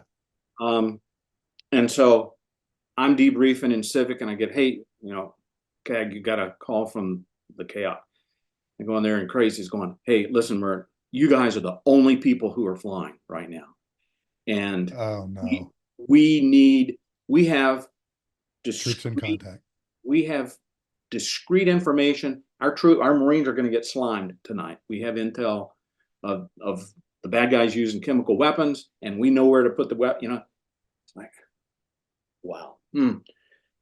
So I call Fozzie. We both go back to the Admiral and said, "Never mind. The KAOC needs us to launch, and not only do we need to launch, we need to up our game and launch more than we had originally planned for." I'm wrung out. I can't take this one. So Mark Hubbard, who was the skipper of VFA 151. Mother, I know Mother. Yeah, great guy. Absolutely. Yeah. And I said, "Okay, Mother, don't screw this up." And anyway, we did it. There were a couple of interesting, the night before the opening strike, we launched an EA-6B to support the F-117s for that. Dora Farms. Farms. Yeah. And that was a Nugget EA-6B pilot. He had an experienced crew, but he was a Nugget. Wow. So anyway, there were some very interesting times, challenging, good, and we didn't lose anybody. We launched and did our thing, and but it was that was operational necessity. That was one of the things for going, okay, I wouldn't do this normally, but if the Marines need it, if the KAC says, then we're going to say yes. We go. Yeah, and we will accept the risk of perhaps losing somebody based on what we wouldn't normally do, but we're going to lean into this. That night, Mark, they put the J-Stars video up on the 40-foot screen. That's what we were watching. Okay. The Joint Target Attack Radar System had the most incredible video of the Republican Guard. I can't remember which one it was, coming down the highway and everything like that, And what was really cool was watching. It's not a target. It's a potential target. It's a upside down yellow triangle. And we were watching them all go from upside down yellow to right side up in red, which means they were validated targets, in the freaking sandstorm. Okay. And after the war, they captured the guy that was in charge of the defense of Baghdad. His name is General Rod Majid al-Hamdani. And he asked, he goes, how in the world did you guys smack us down that hard in that kind of weather? And they showed him that video. And he said to himself, he goes, people fighting against you people is like, a chained dog, for crying out loud, and he goes, well, that's the why we do this way, Yeah. And I remember talking to the guys in the Naval, and they were telling us there's some really interesting landing traps on board the carriers tonight and during the daytime. Because remember, they had a thunderstorm that came through right after that. I know. That thing blew through, and that had that monster thunderstorm that came through the Gulf. It's like, okay, now we got to deal with this sandstorm. Oh, well, now we got to deal with this freaking thunderstorms too. I mean, it was a really weird couple nights. Well, so that whole opening sequence, also, you're basically on goggles, you can see hundreds of airplanes. Yeah. And there is no air traffic control. It was all pre-planned deconfliction. Yeah. And, when you join the tanker, you do your belly checks by Jingo. Yeah. You don't want to. One anecdote of the Shamal story, one of the junior officers in VFA 137 was a guy named, his last name is Stoll, Stoll, call sign Bloody. He's a nugget. He's flying with CAG paddles. A guy named, I'll think of his name. Anyway, they're in the daytime, but he plugs one of those little refueling pods on the tip of a 135. Yeah, and the nippers pods. Yeah. The take-up reel isn't right, and he goes, snap. And his probe is broken off. And he's got 5,400 pounds, and he can't get gas, and it walks off down below. This is the next day. Yeah. And so, anyway, his wingman, and that particular refueling basket is also down because anyway. Yeah. So CAG paddles comes back to the ship, and he traps in the and he goes, hey, do the best you can, man. So he diverts into King Khalid Military City. Doesn't have the approach plate, doesn't have jack, and it walks off. And so the KC-135 thing, people are talking to him. Okay, it's an oriented, north-south runway. It's this far, he goes, okay, I got it. He's building a radar. The thing that you learn on FAM 2 or 3 in the Hornet of how to build a radar picture of someplace and then put your little diamond at the beginning of the runway, and you can do a self-contained approach. Well, he does this. And so he comes around, and I'd been emphatic. I said, don't jettison smart weapons. I mean, these things need to be used. But he's dragging this stuff around. And so he goes to King Khalid Military City, gets all, gets a lot of help from people to, okay, here's the frequency, here's this. Yeah. And he shoots an approach and he goes down now on his radar altimeter. And he's getting the, okay, there's an obstruction to the right of the runway or something, this is where the tower is. So comes in and he levels off at 100 feet on his radar altimeter and doesn't see anything. He takes it around and he comes back and now he goes down to 50. Anyway, and he finally lands. Mm-hmm. And they have a follow me truck that came out and he follows this truck in the sandstorm to the ramp. And he's going, oh man, I'm in trouble now. So he gasses up his jet full bag and takes off in this. No, in the storm? Yes, I got to get back to the ship.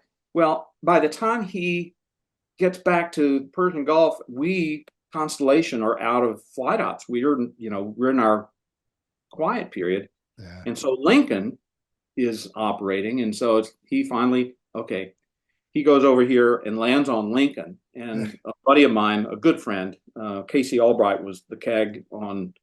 I know Lincoln. Casey. I know Casey Albright. He was great American. Great American. He was my XO when I was skipper of VFA 81.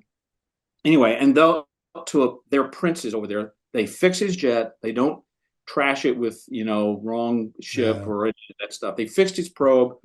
He got a chicken meal from the wardroom. I think they sent him anyway, he comes back the next night, back to Connie. They downloaded his ordnance.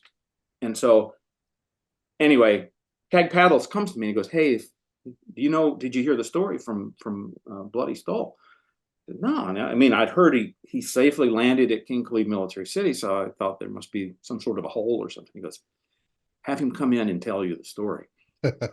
So he thinks he's in trouble, so he's got to come in and talk to CAG. And so I'm just listening. And I'm like, well, and what was your plan? He says, well, I was going to do this. I was going to do that. I was going to go down and either jump out if it flamed out or, and he just had such poison. He's a nugget. I mean, he's got 400 or 500 hours in the airplane.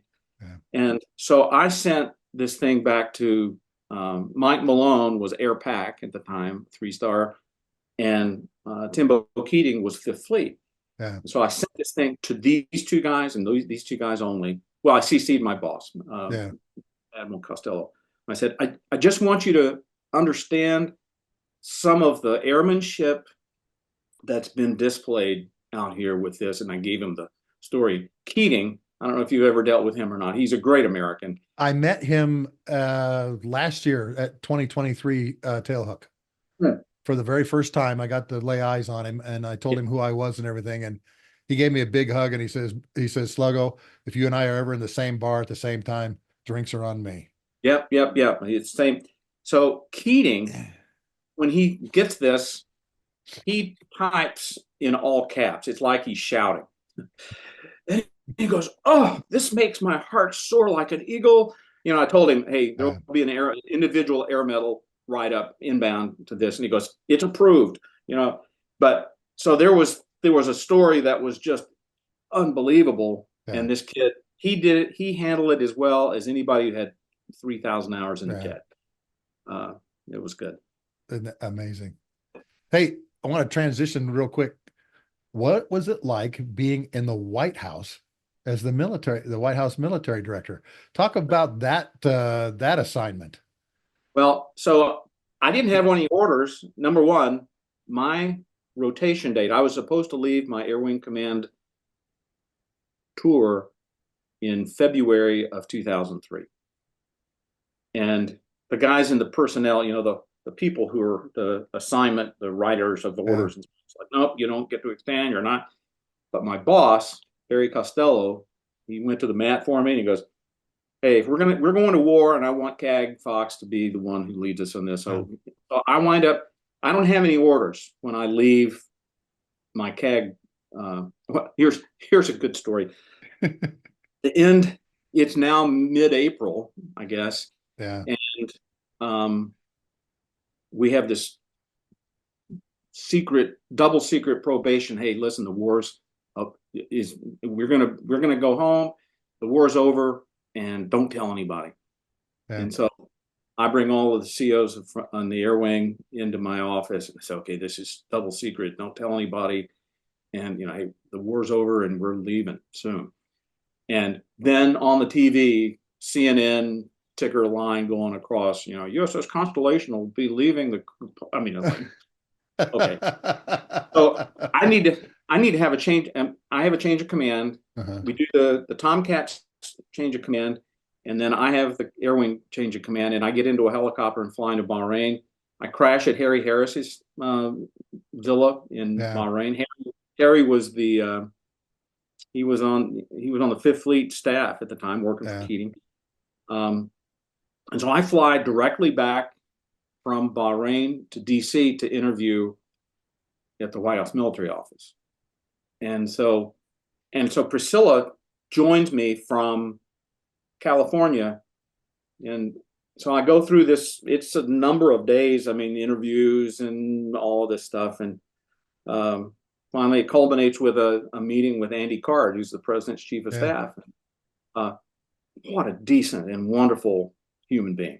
Just amazing. Yeah. And he is very, he goes, listen, this doesn't belong to anybody. Just because you work here, it just means that you've been given a gift and it's not yours forever. Anyway, he set a great tone. And I wind up, okay, after all that, I went to an interview, I got a job. Later on, I learned a lot. The people who drive the cars, for example, I felt pretty awkward. This guy comes up and he's going to take me from the Ritz-Carlton over to the White House. And like, hey, do you mind if I just sit up front with you? I'm not quite, I don't feel like I'm in it. Oh, yes, sir, you can do that. And we have a conversation. He's an Army E8 or something. Yeah. Well, later you find out that there's all kinds of feedback of, he was decent to people around him and blah, blah, blah. Anyway, so I get that job. I'm the deputy as an 06. I'm a post major command 06. And so I go to work there, and it's just like juggling crystal. As long as you don't drop anything, it's fine. there's this euphemism for perfection called presidential quality. Everything you do is presidential quality. And it was very similar to being a CAG, as a matter of fact, because you've got this group of organizations that are disparate.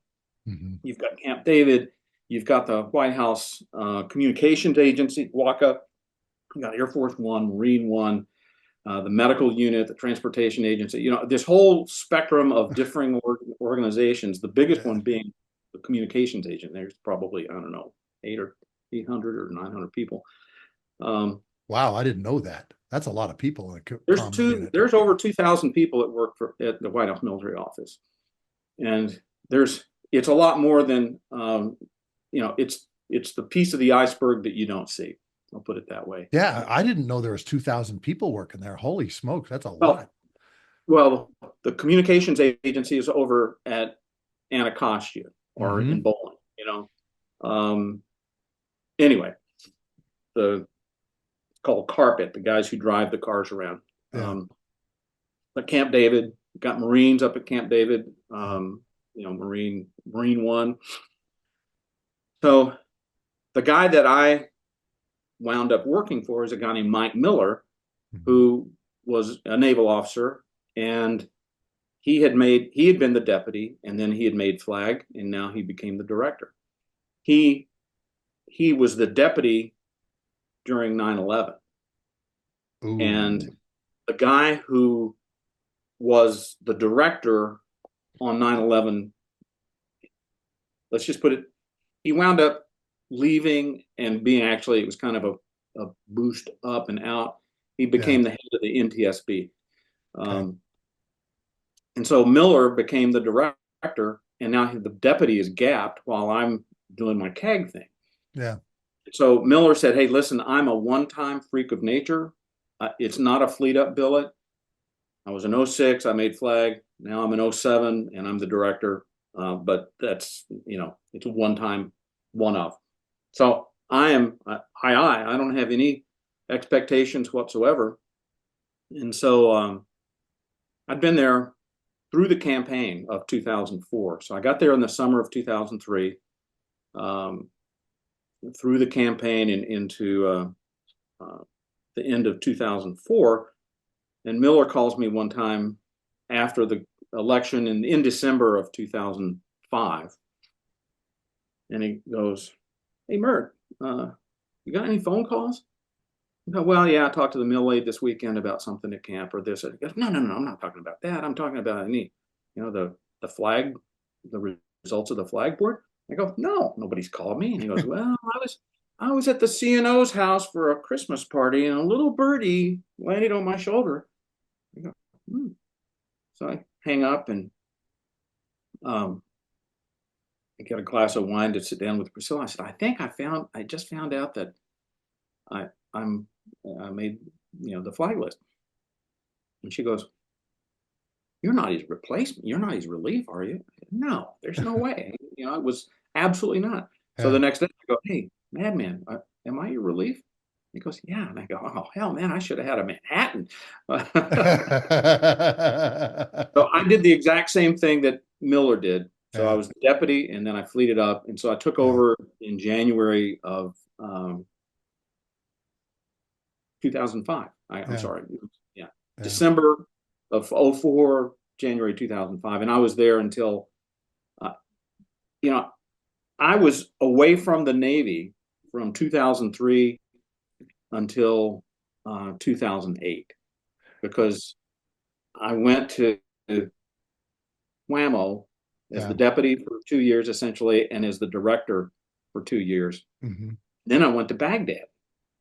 And I was trying to find, I liked the Bush administration. They liked me. I could have stayed on and I could have hid behind their skirt and stayed on if I wanted to at the end of the Bush administration. But it's like, I got to get back to the Navy. I mean, because, there's number one that I didn't want to just, there are people who think, okay, you're in a cushy job, working 16-hour, 18-hour days sometimes. But I got to get back to the Navy. So I was looking for an escape maneuver, and I was, and the detailer, the guy who writes flag officers, a guy named Bob Erskine, a character. He goes, "Anyway, you are the CNO's by name call to be the senior Navy guy in Iraq." And I go, "Oh, okay, good, Bob. That's not a strike group. That's what you'd said before." And he goes, you got a bright future, son. You'll get there, but you're going to go to Iraq." Like, okay, well, by the way, who's my relief? Because they kind of like the Navy. I'd have to push back against some Air Force, especially with Air Force One. When Air Force One would suddenly materialize in Baghdad or something, and CVAM didn't know about it, there was all kinds of sadness. But I could push back, and it didn't professionally hurt me because I could push back against some of the things that the Air Force didn't like. So I wind up. Well, this is 2006, and things are not going well in Iraq. Although, I mean, I thought, hey, it's okay. I'll be the senior Navy guy in Iraq, and I'm responsible for more destruction in Iraq than most people. Probably appropriate that I should somehow find a way to try to make that right.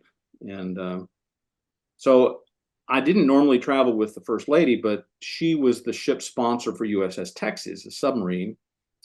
And she had been the ship sponsor when the ship's keel was laid back in the 90s as the First Lady of Texas, and now she's the First Lady of the United States. So I went with her to Galveston for the commissioning of USS Texas in September, I think, of 2006. And her chief of staff, she said, "Well, Mrs. Bush, Admiral Fox is going to Baghdad." And it's clear that some of the behind the closed door kind of things, she's like, "Oh." And I said, "You're called to orders, not suggestions. I can do it." So Anita McBride was her chief of staff. And Anita calls me later that week, and I said, hey, Anita, I don't know what you're talking about. What? Start over. And she goes, oh, well, the first lady, the president and first lady would like to have you and Priscilla for dinner. And I go, no. He goes, yes.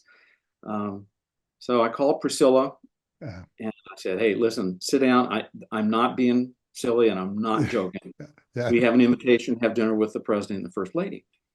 And so go to Nordstrom's or get whatever you want that you have a carte blanche. And then Anita calls again later and she goes, do you have any friends, couples that you'd like to include in this? You know, the president and first lady would like to just have dinner with just kind of normal, non-political people. Well, and so our youngest son was a firstie at the Naval Academy at the time. And he was engaged to our daughter-in-law now, who's the mother of two of our grandchildren. So our other daughter-in-law, whose dad is a Army chaplain at the time, and his parent and her mom. And so William was at sea, our oldest son. And then our oldest Navy friend and our oldest civilian friends. So we basically have five couples or something like that. And I don't share that with many people because it's a little bit unbelievable, but it was kind of a once in a lifetime kind of thing. And then I'll bet it was. I wind up going to and W is he's just a normal guy. You'd want him in a squadron. See, and that was what I was going to ask you, okay? Because everybody, you know, there's a lot that has come out after the war and all that kind of, and yeah, okay, fine, whatever. But everybody has told me that George W. Bush knew your first name, knew the first names of your kids, but everyone, and I mean everyone has told me, including a guy that was Air Force One pilot, you want to be on Laura Bush's detail. You want to be around her. She is absolutely one of the most fabulous ladies you'll ever meet. Yeah, and they are just quality. I mean, just good people. And okay, we would probably do Iraqi Freedom differently, and you know, the Afghanistan business, but he was the president during the worst attack on American soil. Exactly. And you gotta kind of give him a bit of a break of exactly. Hey, it's not ever going to happen here again. So and largely because of the things that he did is the reason it won't happen here again. Yeah. You know, in my opinion. So it was go ahead. Everything from the nuclear football to deer ticks on Barney. You know, I mean, it was just a remarkable. What'd you say? Ear ticks on Barney? Yeah. Oh, you had to deal with the dog too, didn't you? Well, I mean, Barney does not have any fear of vehicles because he's always been a indoor and he just runs around. Yeah. And runs around the ranch, doesn't he? I am sure that I would have been hung at the yardarm. I mean, Barney almost got run over at Camp David one time.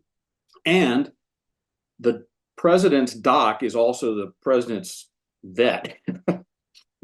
So Dick Tubb, you know, he would make sure that Barney's got all of his shots and all of this stuff. Yeah.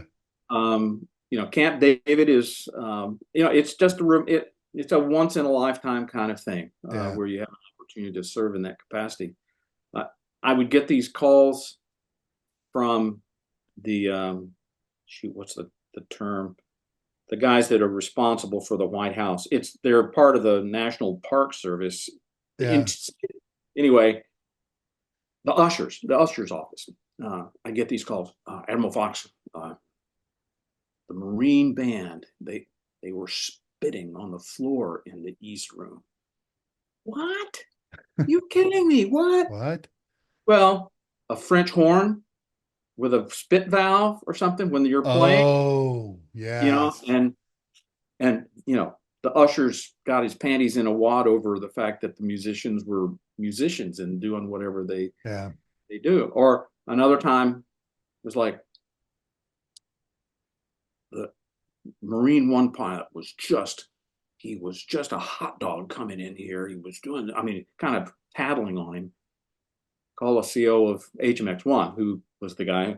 Yeah. And I go, hey, any weird thing on your landing or your approach to the, and he goes, well, I had a 30 knot tailwind all the way until I got over the south lawn, and I had to maintain rotor authority. I had to come in here fast and and it's like, oh, okay, all right, Yeah. breathe through your nose, it's okay. Anyway, it was a wonderful experience, a wonderful job. I'm glad I did it, and I wouldn't want to go back. Yeah. Because I that was the other thing too. It had to be a high pressure job at points in time where, you know, you're given what we call the white sheet of paper. You know, you don't have a plan. You just have to react to a situation, I'm sure. Well, there are some very vivid. Well, there was one time W wanted to make some remarks, and so they had to shut the APU on the helicopter down. Yeah. So he remarked without the turbine in the background. Yeah. Now it's time for him to go. And the helicopter won't start. Oh no. Like, ah. And so there's always a motorcade. Okay. Motorcade go. And then as soon as he left, okay, it starts up just as well. But you know, the reason I've got as much white hair as I do is the president flew around in a 50-year-old helicopter. Yeah. The H-3 is not unsafe, which is another way of saying it's old. It's old. Nobody else flies around in the equivalent of a 1973 Cadillac, Yeah. you know, except for tanker guys. Well, yeah, but you know, not the president. Except the president obviously has the best equipment, you know.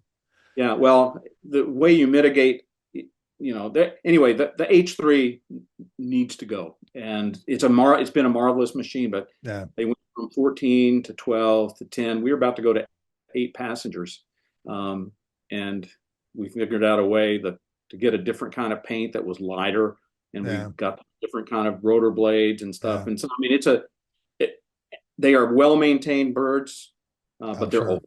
Yeah. Let's see, well, there was that, and then W is on the phone with Tony Blair, a secure call, and the secure call drops.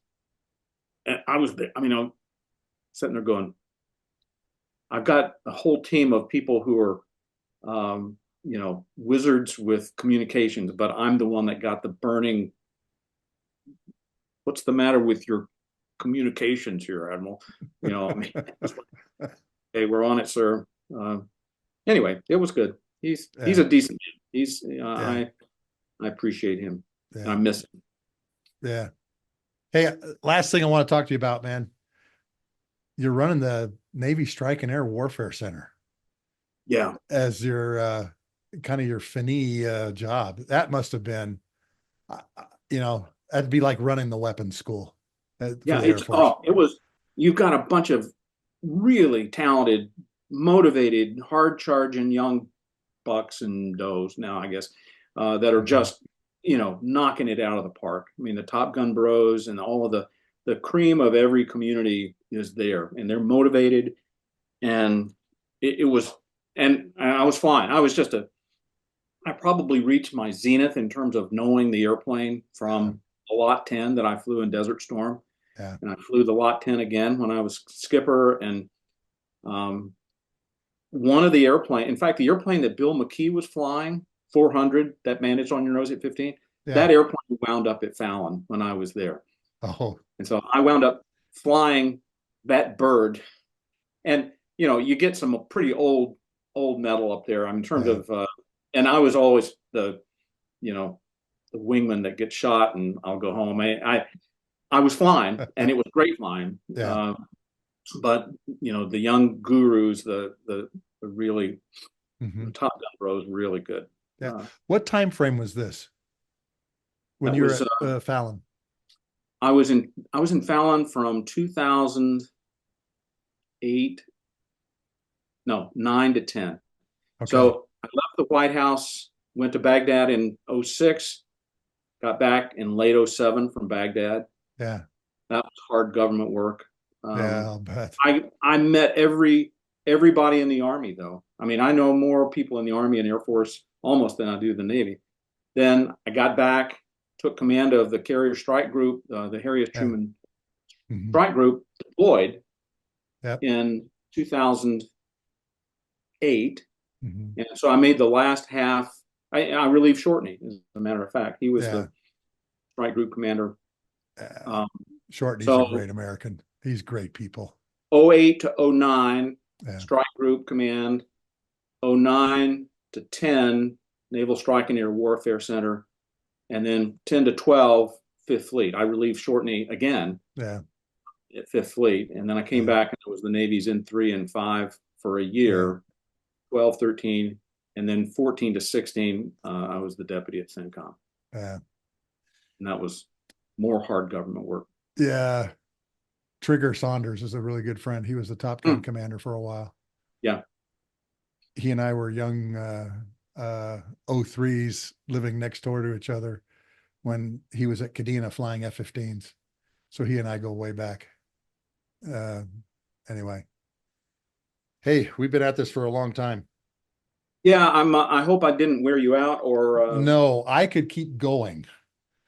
But I have honeydew items that my wife yeah, that's allowed. That's allowed. And we covered most of the things that I had sent to you. All right. Well, enjoyed the chat, and I really anytime I start talking about things I really care about, my cheeks get red, my ears get red, and you're just going to have to excuse the. Yeah. It's still a visceral thing to talk about. I know that, and there's so few people that understand some of these things that you have done and I have done, and do you know that during Desert, I told you this when we were on the panel at Tailhook last year, we passed 417,133,233 pounds of jet fuel in 26 days during OIF. People can't fathom that kind of gas. We ran UAE out of gas. They weren't capable of making the amount of gas we were using at Al Dhafra in the KC-10s. Yeah. And, and again, going into some of these strikes and everything. And I was standing behind Mosley when the clock went to 9 o'clock on the opening night. And just a little backstory real quick. At about 8:25, I think, was the first TLAM shooters, and AC-1, which was the command freak, was in the background. And I think it was the captain of the Laboon came over in a perfect English accent, goes, "Sir, we've released the hounds," just like that. Okay. And we're all just busting up and cracking up and everything like that. And Mosley turns around, folds his arm, looks at all of us. He goes, "Strap in, ladies and gentlemen. You can't call those things back. Here we go." Yeah. And I remember everybody in the battle cab counting down, 5, 4, 3, 2, 1. And then we saw the first JDAMs hitting. Boom. And that strike that you were part of. Okay. Yeah. And even Mosley was shocked. And about 3 minutes into that, we brought the 3-star Saudi general into the battle cab. His name was Badr al-Othman, General Badr al-Othman. And he was dumbfounded. He says, "In all my years, I've never seen firepower like this." And that's some of the things that you're involved with. And in kind of a weird way, you and I being connected during that war, watching all this stuff go on, so. Really remarkable. Yeah, it is. Well, I look forward to the next time we have a chance to chat. And like I said, the drink, the beer, the adult beverage is on me. Okay. When I'm back in Alexandria, I'll come see you. Make sure I'll come see you. Okay. Hey, Let thanks me know. again for being on the Lessons from the Cockpit show. I've really, really enjoyed this because you've told me a lot of things, I didn't know, and this is going to be a great episode. Again, Good. Thanks, Good. Mert. All righty. Take care.